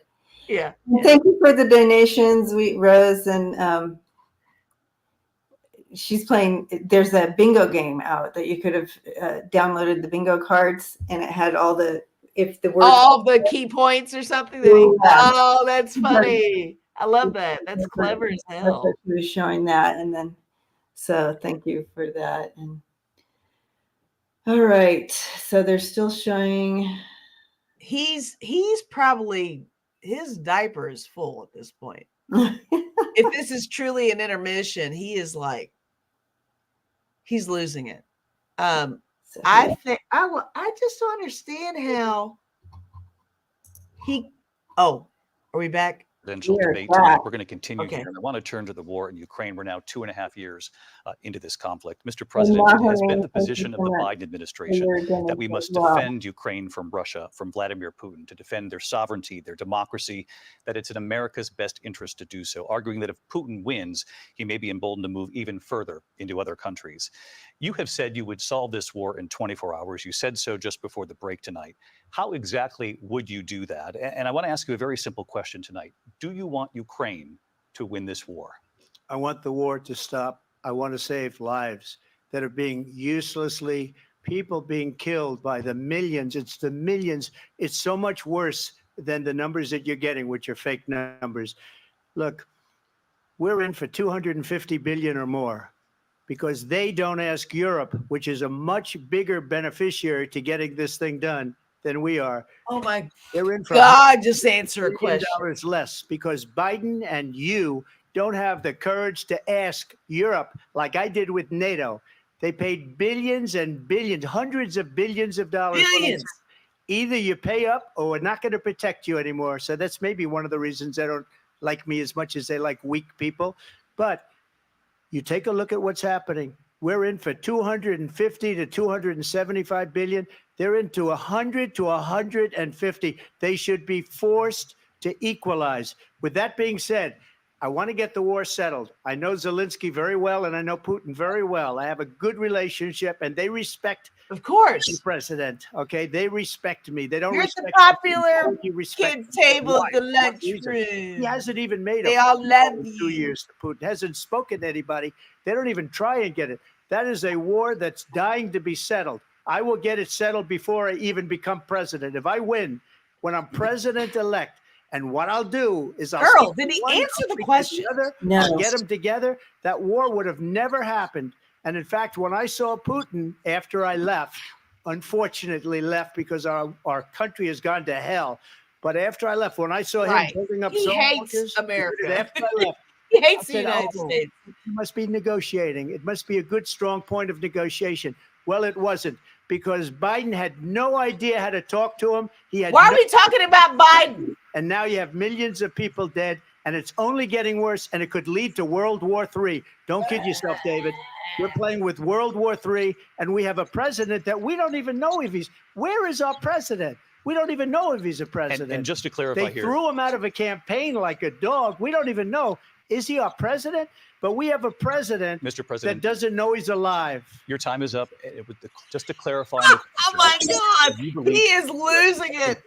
for Ukraine. He's losing it. I think it's the I U.S. love best interest to this. get this war finished and just get it done. All right. Negotiate a deal, because we have to stop all of these human lives from being destroyed. I want to take this to Vice President Harris. I want to get your thoughts on support for Ukraine in this moment, but also as Commander-in-Chief, if elected, how would you deal with Vladimir Putin, and would it be any different from what we're seeing from President Biden? Well, first of all, it's important to remind the former president, you're not running against Joe Biden, you're running against me. Thank you. I believe the reason that Donald Trump says that this war would be over within 24 hours is because he would just give it up. And that's not who we are as Americans. Let's understand what happened here. I actually met with Zelensky a few days before Russia invaded, tried through force to change territorial boundaries, to defy one of the most important international rules and norms, which is the importance of sovereignty and territorial integrity. And I met with President Zelensky. I shared with him American intelligence about how he could defend himself. Days later, I went to NATO's eastern flank, to Poland and Romania. Thank you. And through the work that I and others did, we brought 50 countries together to support Ukraine in its righteous defense. And because of our support, because of the air defense, the ammunition, the artillery, the javelins, the Abrams tanks that we have provided, Ukraine stands as an independent and free country. If Donald Trump were president, Putin would be sitting in Kyiv right now. And understand what that would mean, because Putin's agenda is not just about Ukraine. Understand why the European allies and our NATO allies are so thankful that you are no longer president, and that we understand the importance of the greatest military alliance the world has ever known, which is NATO, and what we have done to preserve the ability of Zelensky and the Ukrainians to fight for their independence. Otherwise, Putin would be sitting in Kyiv with his eyes on the rest of Europe, starting with Poland. And why don't you tell the 800,000 Polish Americans right here in Pennsylvania how quickly you would give up for the sake of favor and what you think is a friendship, transactional, what is known to be a dictator who would eat you for lunch. Yes. Vice President Harris, thank you. We've heard from both Ukraine tonight. Afghanistan came up in the last hour. I wanted her to respond to something you said earlier, and I'll give you a minute here.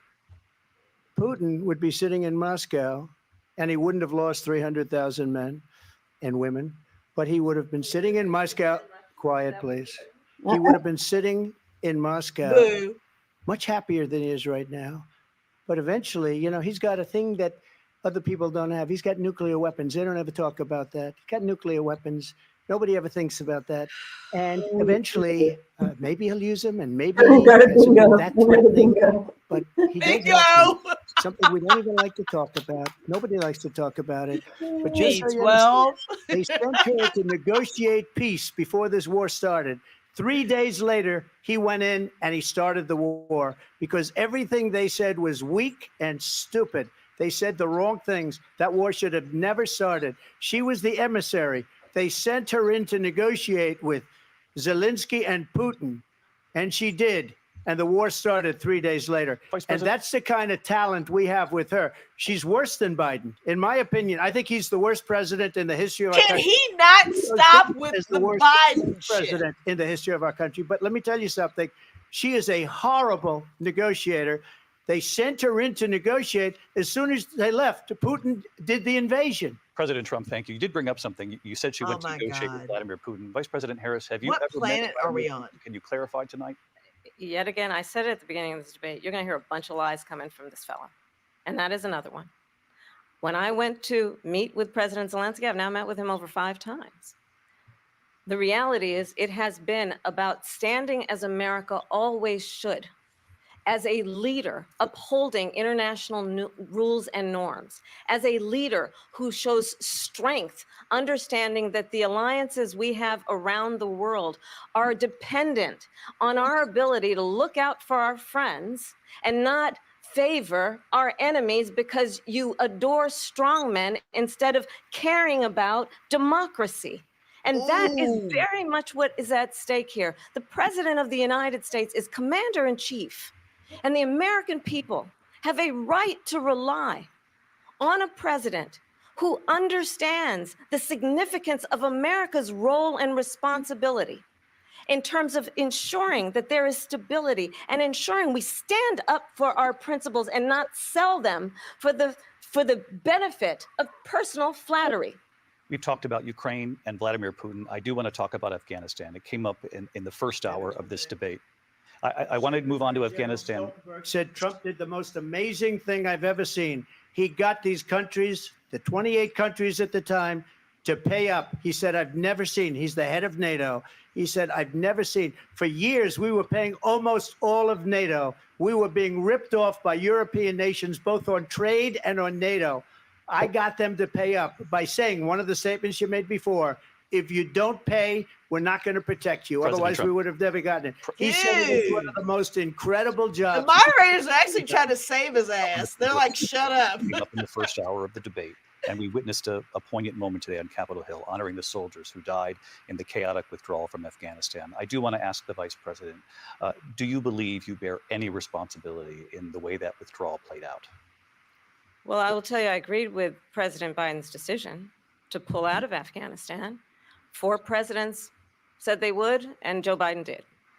And as a result, America's taxpayers are not paying the $300 million a day we were paying for that endless war. And as of today, there is not one member of the United States military who is in active duty in a combat zone in any war zone around the world, the first time this century. But let's understand how we got to where we are. Donald Trump, when he was president, negotiated one of the weakest deals you can imagine. He calls himself a deal maker. Even his national security advisor said it was a weak, terrible deal. And here's how it went down. He bypassed the Afghan government. He negotiated directly with a terrorist organization called the Taliban. The negotiation involved the Taliban getting 5,000 Taliban terrorists released. And get this. And the president at the time invited the Taliban to Camp David. Yes, he did. A place Yes, he of did. storied significance for Americans, a place where we honor the importance of American diplomacy, where we invite and receive respected world leaders. And this Girl, I got friends from college texting me. as president, invited them the whole thing going to Camp David because he does not again appreciate the role and responsibility of the President of the United States to be commander-in-chief with a level of respect. And this gets back to the point of how he has consistently disparaged and demeaned members of our military, fallen soldiers, and the work that we must do to uphold the strength and the respect of the United States of America around the world. Vice President Harris, thank you. President Trump, your response to her saying that you began the negotiations with the Taliban. So if you take a look at that period of time, the Taliban was killing our soldiers, a lot of them, with snipers. And I got involved with the Taliban because the Taliban was doing the killing. That's the fighting force within Afghanistan. They don't bother doing that because, they deal with the wrong people all the time. But I got involved. And Abdul is the head of the Taliban. He is still the head of the Taliban. And I told Abdul, don't do it anymore. You do it anymore, you're going to have problems. And he said, why do you send me a picture of my house? I said, you're going to have to figure that out, Abdul. He's making up shit on the fly. It's crazy. We had nobody killed. He's so crazy. Negotiated by Mike Pompeo. I sent a Facebook message. We were getting out. We would have been out faster than them, but we wouldn't have lost the soldiers. We wouldn't have left many Americans behind, and we wouldn't have left $85 billion worth of brand new, beautiful military equipment behind. And just to finish, they blew it. The agreement said you have to do this, and they didn't do it.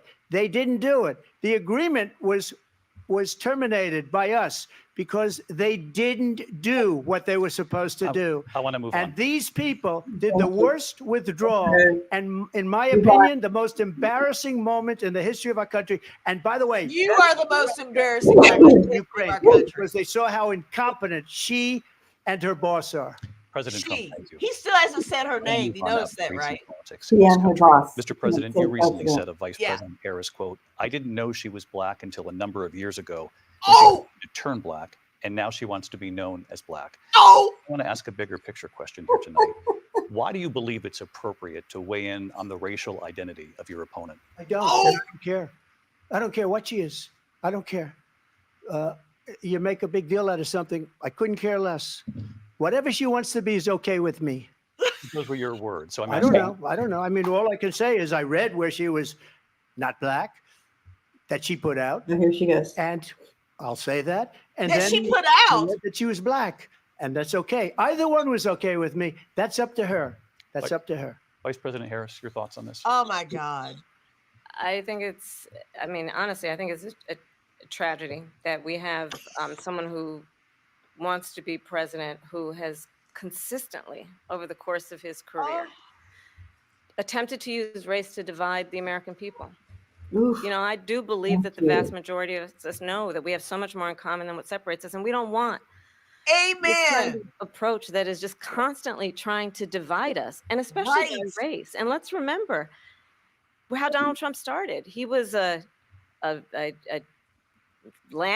owned buildings, and he was investigated because he refused to rent property to black families. Yes, he did. Let's remember, this is the same individual who took out a full-page ad in the New York Times calling for the execution of 5 young Black and Latino boys who were innocent, the Central Park 5. Yes.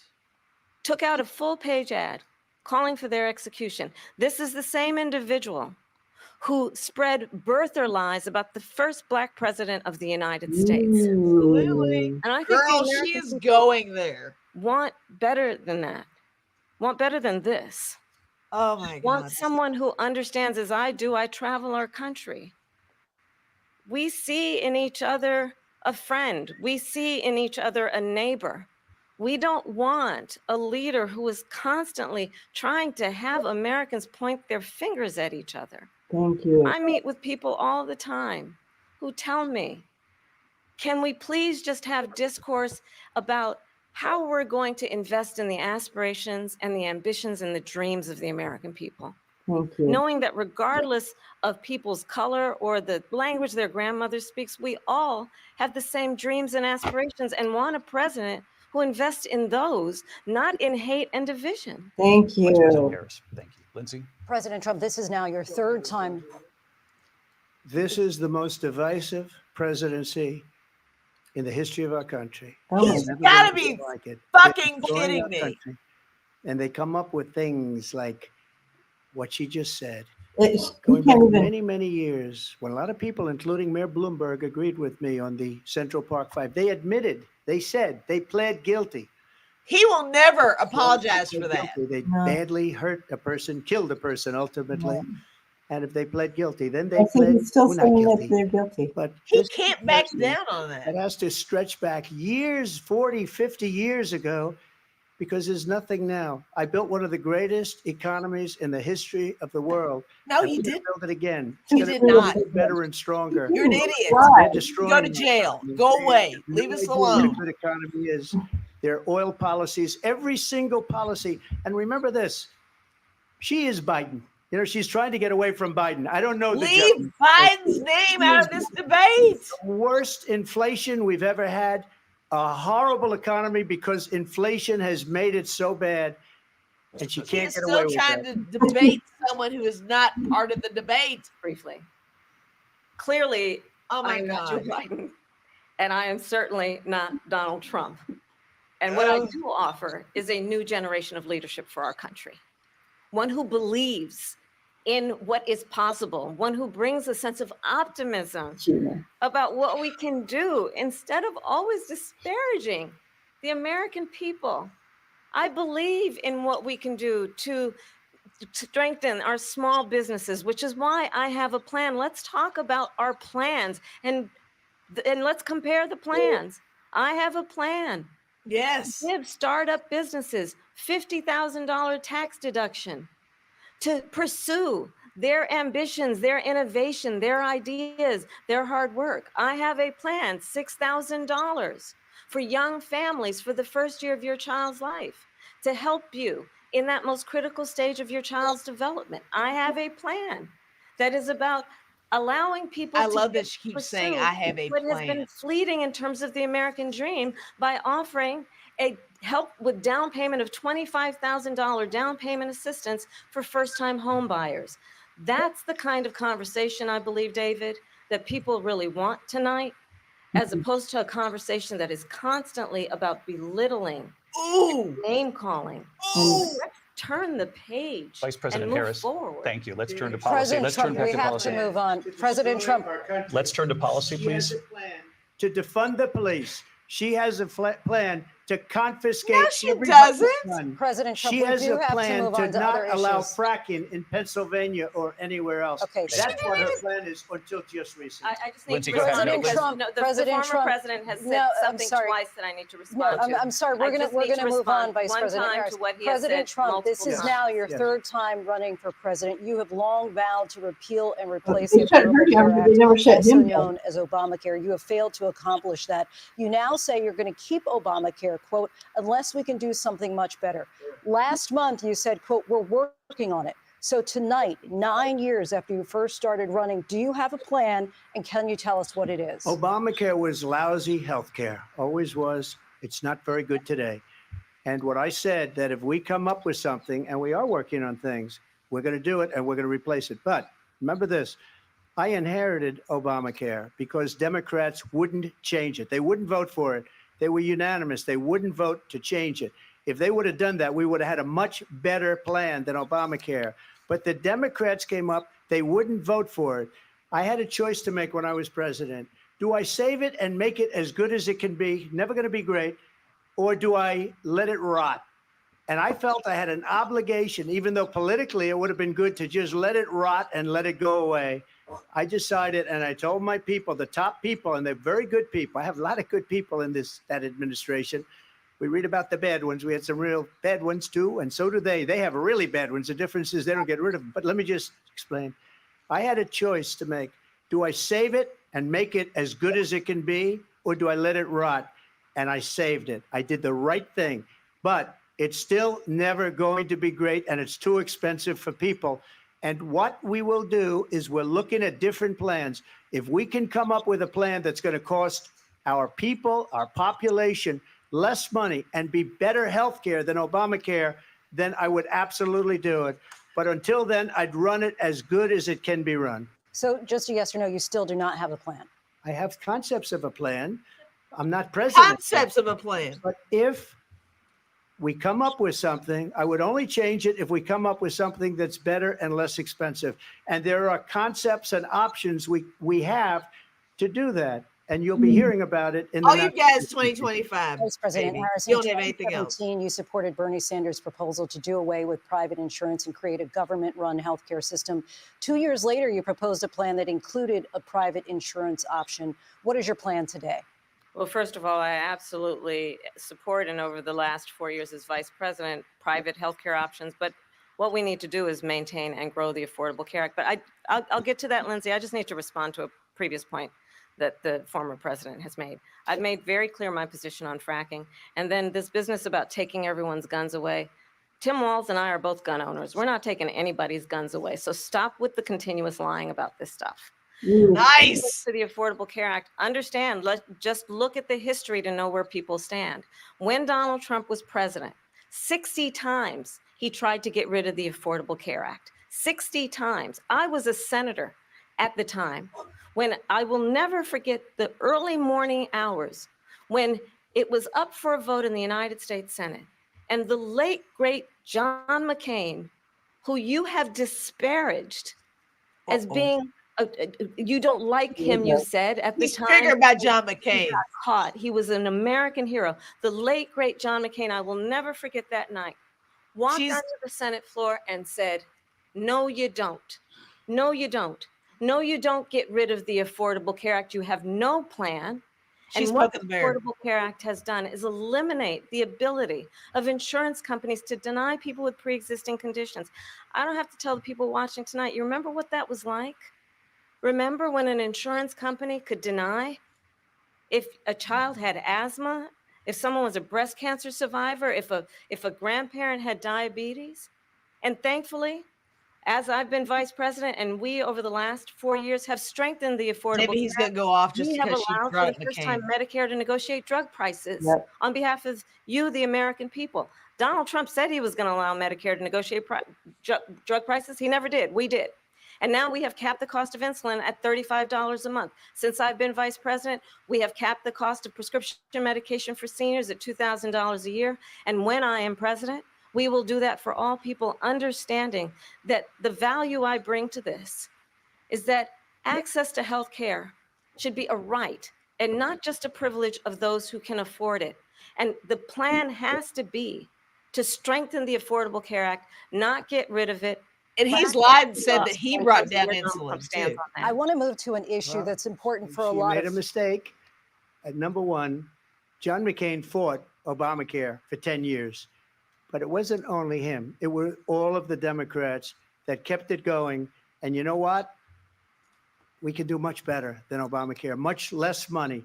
But she won't improve private insurance for people, private medical insurance.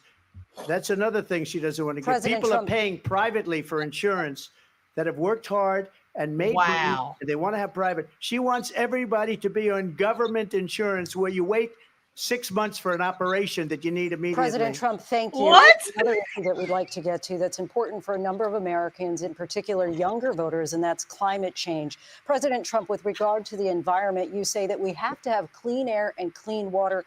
Vice President Harris, you call climate change an existential threat. The question to you both tonight is, what would you do to fight climate change? And Vice President Harris, we'll start with you. 1 minute for you each. Well, the former president had said that climate change is a hoax. And what we know is that it is very real. You ask anyone who lives in a state who has experienced these extreme weather occurrences, who now is either being denied home insurance or it's being jacked up. You ask anybody who has been the victim of what that means in terms of losing their home, having nowhere to go. We know that we can actually deal with this issue. The young people of America care deeply about this issue. And I am proud that as vice president over the last 4 years, we have invested $1 trillion in a clean energy economy, while we have also increased domestic gas production to historic levels. We have created over 800,000 new manufacturing jobs while I have been vice president. We have invested in clean energy to the point that we are opening up factories around the world. Donald Trump said he was going to create manufacturing jobs. He lost manufacturing jobs. And I'm also proud to have the endorsement of the United Auto Workers and Sean Fain, who also know that part of building a clean energy economy includes investing in American-made products, American automobiles. It includes growing what we can do around American manufacturing and opening up auto plants, not closing them like happened under Donald Trump. Vice President Harris, thank you. That didn't happen under Donald Trump. Let me just tell you, they lost 10,000 manufacturing jobs this last month. it's going. They're all leaving. They're building big auto plants in Mexico, in many cases owned by China. They're building these massive plants, and they think they're going to sell their cars into the United States because of these people. What they have given to China is unbelievable.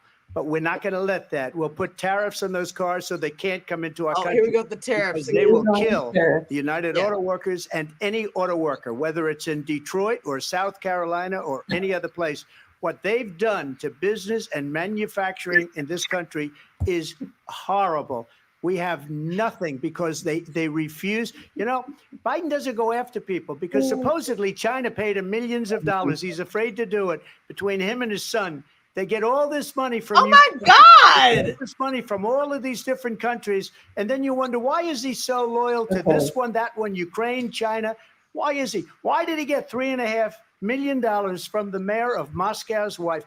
Why did she pay him $3.5 million? This is a crooked administration. He's going to stroke out, Debbie. Down the tubes. President Trump, thank you. Thank you. We'll be right back with closing statements from both of our candidates in a Oh my God, I can't imagine what his closing debate statement is. from Philadelphia. Jeez, Goodness.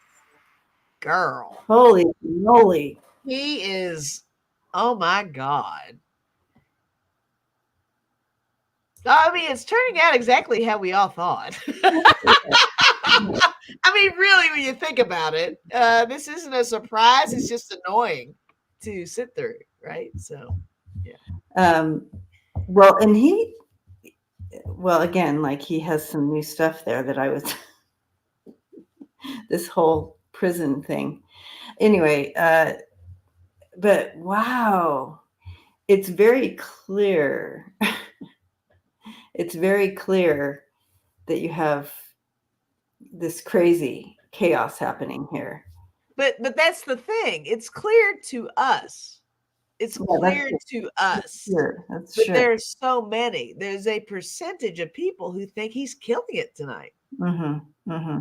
That is bothersome. That bothers me. But I do think that I still think she's going to win. I'm sorry. I think she is. It's just us getting through the process, going through the motions, listening to all this bullshit. I just think that his desperation is so prevalent after this. I'll be really surprised if they have a debate after this. This might be the last debate, the first and last. Yeah, I don't think I'll be really surprised if they have another one.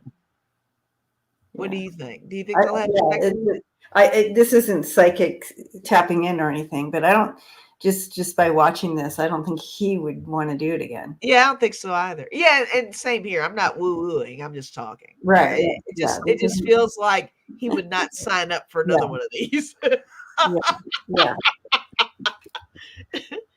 But woo-woo wise, I do feel like she's going to win it. It's just the struggle is real, guys.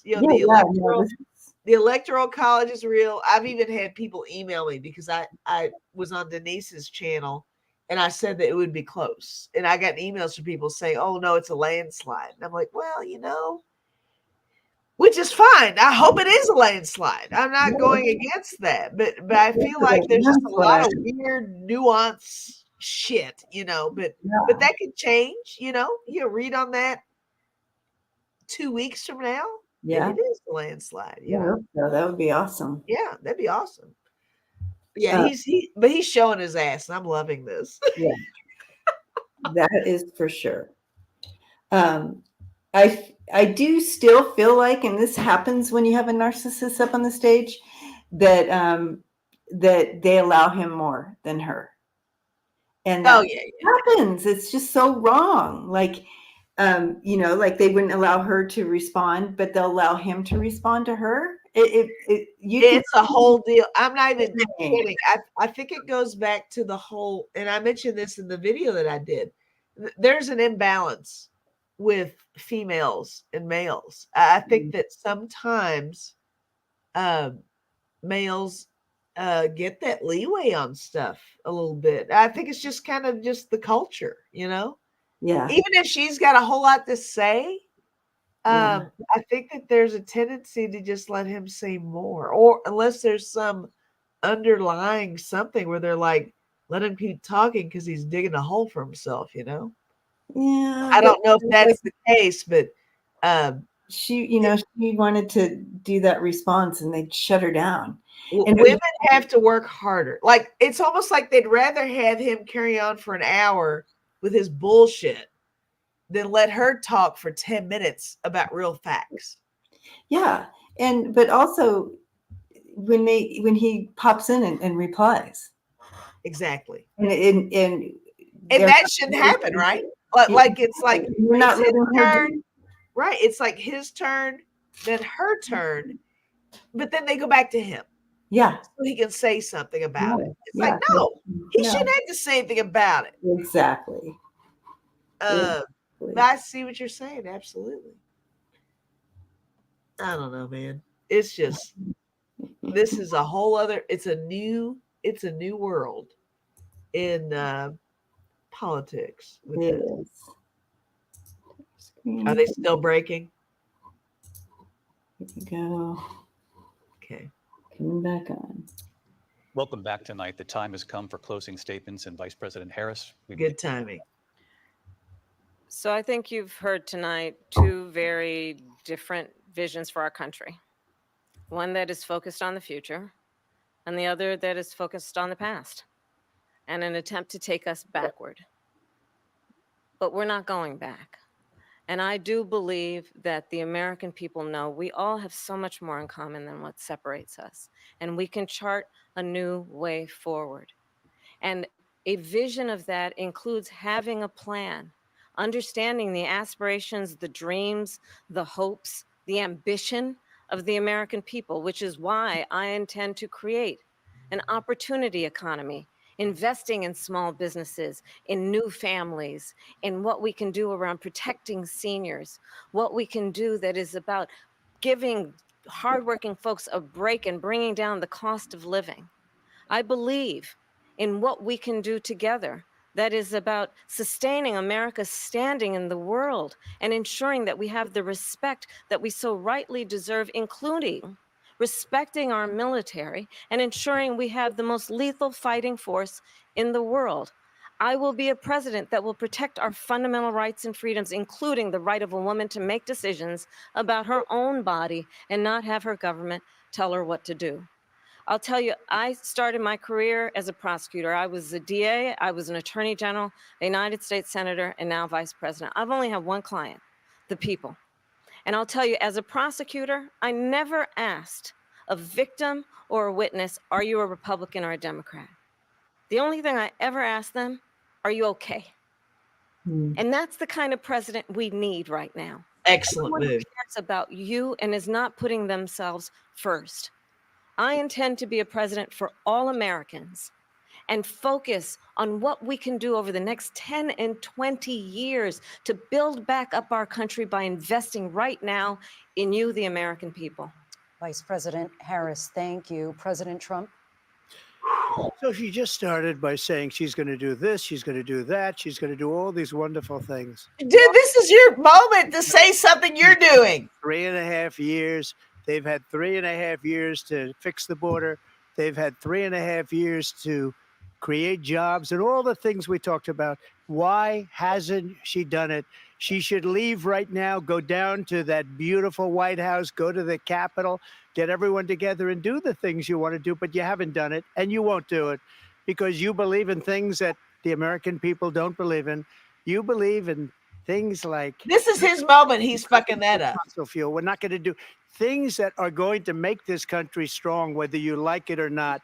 Germany tried that, and within 1 year, they were back to building normal energy plants. We're not ready for it. We can't sacrifice our country for the sake of bad vision. But I just ask one simple question. Why didn't she do it? We're a failing nation. We're a nation that's in serious decline. We're being laughed at all over the world. All over the world. I know the leaders very well. They're coming to see me. They call me. We're laughed at all over the world. Nobody's calling you. What happened to us as a nation? They're calling you to get payment because you probably owe them money. We have wars going on in the Middle East. We have wars going on with Russia and Ukraine. We're going to end up in a third world war, and it'll be a war like no other because of nuclear bloodshed, right? Power of weaponry. World War III. Our entire military. She gave a lot of it away to the Taliban. She gave it to Afghanistan. What these people have done to our country, and maybe toughest of all, is allowing millions of people to come into our country. Many of them are criminals, and they're destroying. You're a criminal. The worst president, the worst vice president. You are the worst president of our country. President. You're an idiot. Go away. Is our ABC's presidential debate in Philadelphia at the National Constitution Center. I'm Lindsay Davis. And I'm David Muir. Thank you for watching here in the U.S. and all over the world. Dude! Good night. What the hell was that? I'm sorry. Why was it that his closing statement was pretty much saying, I suck? I suck. Holy cow. Former President Trump, what's your closing statement? I suck. That's it. You could have stopped there. Idiot. I can't believe knew. that just happened. That's hilarious. That is insane. Holy cannoli. Woo. Wow. Okay, you guys. We did it. We hung in there. We did it together. Girl, I need to take tomorrow off. I need a moment. That was a lot. I'm not even kidding, guys. That was a lot. Are you all feeling what I'm feeling? Yeah. No, he's a lot. And please, idiot. But you know what? All I can say is thank God Kamala showed up. Kamala killed it. And I love her. Her timing was impeccable. She held on to the felony stuff and all this. She waited until it was the right time to do that. She didn't attack him. Of course, depending on what station you watch. I bet if you watch Fox, they're going to say, oh, Kamala attacked the hell out of him. And no, I thought that she was very calculated. Yeah. With the way that she handled that. And she got her points across, and she made it very clear that she was all about the people. Whereas he was all about himself. Mm-hmm. Mm-hmm. And that's a fact. That's something that cannot be that can't be debated on, for sure. Earlier today, I went to the chiropractor. I'm going to make this about me now. I'm kidding. I went to the chiropractor. Why not? So, hey, this is me. Yeah, so I went to the chiropractor, but I was waiting, and you can hear the conversation, behind the closed door. And the woman in the chiropractor was an obvious MAGA. And, and she was making her statement against Kamala. And one of her comments was, and I just hate when she gets all like, I'm talking, I'm speaking, it's my turn to speak, like that. Like she kept repeating this over and over again. This one, when Kamala did that, which I thought was brilliant, by the way. I thought, speak up, because women are spoken over all the time. You need to, you know what I mean? All the time. Unnormalize that, right? So, but this woman, who's in this perception and can't see any further out, was saying that. And I thought, how interesting tonight, because guess who did that several times tonight? It wasn't Kamala. It was him. It was him. So I thought, oh, how interesting. If she's watching, it was her guy that was doing it. I love that. Yeah, you're right. Yeah, he did throw that out there a couple of times. Yeah, I'm speaking. Okay. That was totally that was a total power move. I think that total power move. Yeah, he knows. He's not, he's an idiot, guys, but he's not completely stupid. He knows that he is in over his head with all this. And I actually, going way back, I had conversations with people saying that I almost felt like he was surprised that he won the presidency. I almost feel like he kind of stumbled into it.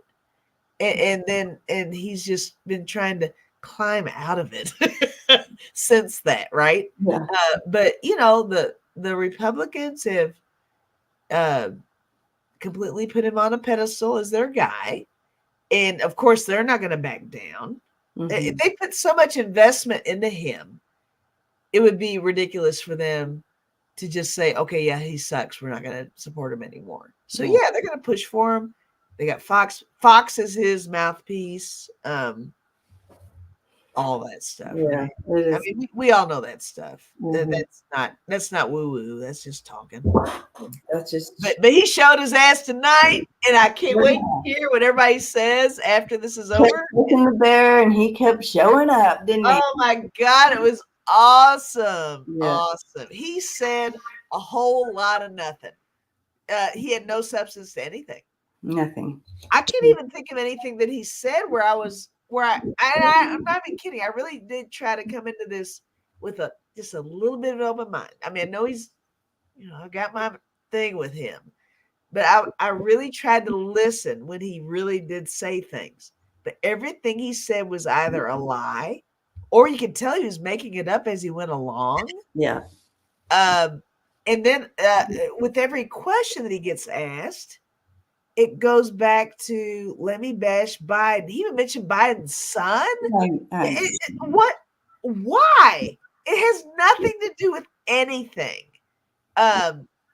This is a desperate man who needs to not be in jail. Yeah. And he's scared. And he is totally relying upon people he's written his IOUs to. He's made his transactional promises. He's got a lot of people he owes money to. And he's promised a lot of people a lot of positions should he win. And he's just rambling. Mm-hmm. He's just rambling. And she's literally trying to run for president and to make a difference. Yeah. And he's just rambling, and it's the same old shit that has nothing to do with anything but himself. Exactly. Literally himself. Exactly. The whole time. But there's still a percentage of yahoos out there, guys, who think that he killed it tonight. They're like, oh my God, he told her to be quiet so he could talk, and he told them about what he had to say, and he did so well. You're going to hear that too. Yeah. He's fine. She's but fine. I do have to say, I think she was brilliant. Oh my gosh, she's awesome. I really like how she addressed the whole when they brought up the thing about how 45 was talking about her, if she was Black or not. I really like how she handled that and brought in the whole nation and the division, and how he just is about sowing division and we're about unity. So I liked how she switched that all around. That says a lot too, because she didn't make that just about herself. Exactly. The whole time she turned that whole thing around and made it about everybody, all of us. Yes. She's like, yeah, he's a dick and he's trying to target me, but this isn't about me. But that's the truth. It is. He's all about sowing division, and this is one way to do it. And he's using her, and she's like, "This isn't about me. Actually, this is what he's doing." And I thought that was 100% brilliant. But his rebuttal was, she and her boss are all about division. I know. And when he switches, it's like, are you serious, man? What planet are you on? Yeah. I guarantee he was on something. Yeah. And I guarantee he's just scared. Yeah. And he's insecure. And he knows that he was in over his head with her. And if he had his way, he would never debate her ever. I think he felt pressured into the debate. Mm-hmm. If he could get through it without debating anybody, I think that's the dream with him. Yeah. And Gina's place says, remember everyone to check your registrations to vote, because and also, guys, I want to throw in Okay, I'm in Kentucky, for those of you who don't know, which is super red. We haven't been blue since Clinton. And but my city is very blue, but the whole state ends up being red. My point being is we have been notified locally. Don't just rely on the website. If you've got a local website that you go to check your registration, we have been advised to actually go to whatever office it is you can go to double check that stuff. So I'm just throwing that out there. Lisa Foster said, yes, Blue Louisville. Lisa Foster, have you heard that same thing? I've been hearing that you need to actually go to the office, whatever governmental, whatever it is, where you guys are, in whatever state you're in. Check it out and make sure it's there, because the website might not be the end all be all. So look at Luna. Luna's like, yeah, vote. Even cats need to vote. He's like, I'll show you my ass if you vote. Right. Yeah, Lisa Foster said yes. Shake it, Luna, while you're up here. Shake it. Maybe someone will drop $1 for you. Girl, I got dollars right here. Look at $1. Luna. Shake it. Look at you, the other side. Look at oh my God, we got like a full view off of that. Well, let me increase that. Hold on. Girl, I got a 5. Oh no, I got. You're getting a 5, Lulu. 10, girl. A 10. Look at you. That's hilarious. All right, so we're going to look at what are the reactions coming. I know that we have an idea. We don't even have to be psychic to have an idea of what we're looking at with this, but what's the reaction? I'm going to do 3 cards for blue and 3 cards for red. Okay. I'm just going to let you do that. I'm just going to sit here and be happy. Continues to show her bust. Oh, well, girl, that's a 20. Ooch, ooch, ooch, ooch. Luna, the bills are increasing. But I must say I don't get higher than 20. That's all I've got, Luna. That's all I got for you, girl. But I love you. That's better than I can do. 20's as high as I can go. I'm dropping my cards all over the place. All right. Does Luna take MasterCard? Oh, look at Rose Blue sent you $5. Oh, okay. Just keep. Where's Axel? Axel, in your butt. In your butt, Lulu. Get some more cash. Charlie. I don't know if it's Axel or Charlie's. Maybe somebody's into Luna over here. I can't see. Axel. 2 cards for red, 3 for blue. My cats are drowsy. They're not ready to party. Not ready to party. No. All right. They're drowsy. I'm having a hard time shuffling right now for some reason. Yeah, she's raising our vibration. She's cleaning us up, you guys. She's cleaning us up. Yes, she's doing a good job. After what we went through tonight. Oh my God, tonight was crazy. Absolutely crazy. So you're drawing 3 for him, 3 for her? Is that what you said? 3 for red and 3 for blue. Okay. Sweet and salty. The cats actually greeted me like puppies when I got home. Yeah, sometimes they kind of give me the walk of shame, but or the look of shame. They give me the side eye. But no, they were happy when I got home this time. I think it's sweet. They missed me. So thanks, guys. Of course, they can't be found now. So again, so we're looking at blue right now, and we have the country, and I don't want to just say blue, but people who are voting blue. So it doesn't mean they have to be Democrats, but people who are voting blue or whatever you want to say, voting for Kamala, you have that unity and that piece of unity, and that's important. And they see that she has everything there. Like, she has the goods, she has the plan, she has all that.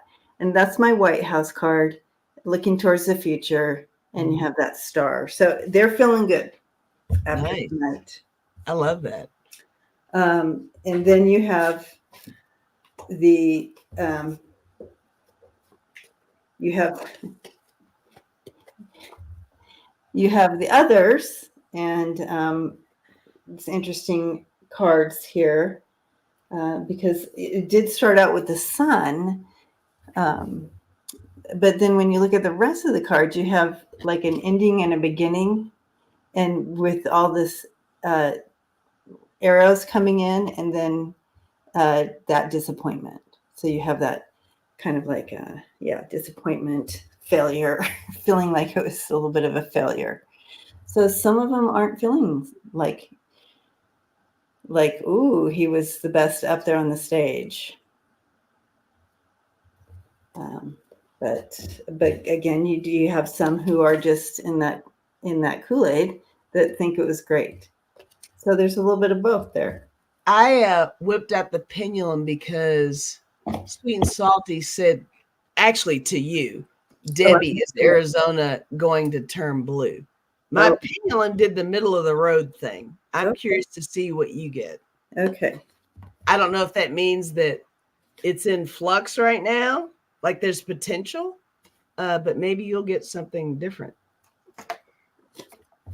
Well, let me highlight it. All right, Arizona.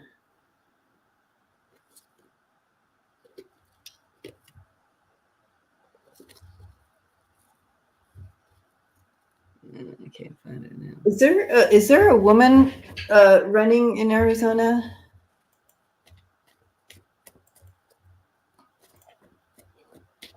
Is there? Is there a woman Democrat?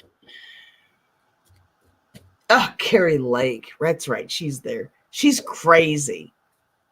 We don't want Carrie Lake to have to do with anything. She's nuts. So just Carrie Lake. Okay. All right. So just everybody in there's like blue. Yeah, Carrie Lake is a nightmare. I've been talking about her like since the beginning. She is nuts. Yeah, we think she doesn't need to be any part of anything politically at all. She's dangerous, guys. Carrie Lake is a nightmare. I'm seeing a yes on turning blue. Mm-hmm. Good. It doesn't get any better than these cards. Good. You have the 10 of Pentacles, the 10 of Cups, and the Ace of Swords. That and a whole new world. I love that. So yeah, I'm getting a yes. All right, you guys, that's it for tonight. Lisa and I will be back on together on Friday for Newsflash Friday. Yeah, we'll be dressed alike again. Again, we'll be twinning, but in our it's what we do now. It's so cheesy, and I love it. And so, and I love it too. So, but we'll be back on Friday. So y'all wear your Friday t-shirts as well. Join in on our goofiness. And, but you'll see, I'll be on tomorrow. Tomorrow is Wednesday, right? I'm thrown off because we're doing a little extra tonight. So, yeah, so tomorrow's Wednesday. So I have Inquiring Minds. So we'll do a lot more questions. So bring your questions tomorrow for current topics. And then tomorrow evening, I'll be on with Kevin, Jeffrey, and Linda G. And it'll be more channeling and personal questions. So, look at y'all. Yeah. So, dang. Come on back on tomorrow night. So, we'll see you tomorrow there. And anything else for you, Lisa, besides Friday? I will probably be on Saturday. Oh, I know I'm going to be on Saturday with Denise. And then Saturday night is Lisa Live.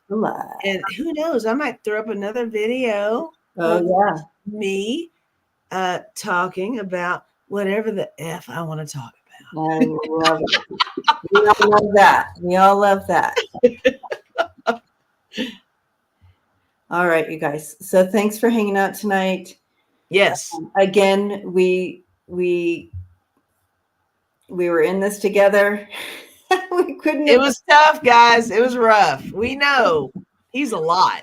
So I know we had Annie Bear in the house, and she was letting us doing the sage and stuff for us. So make sure to cleanse and release and step into your love and your light, and release any of the angst that it may have brought on. And we love you. We love you. We love you guys. Yeah. Thanks for your support. Thanks for the donations. Thanks for moderating. And thanks for hanging in there. Yes. JR's like, I have to shower. I know. Right. Love you guys. See you later.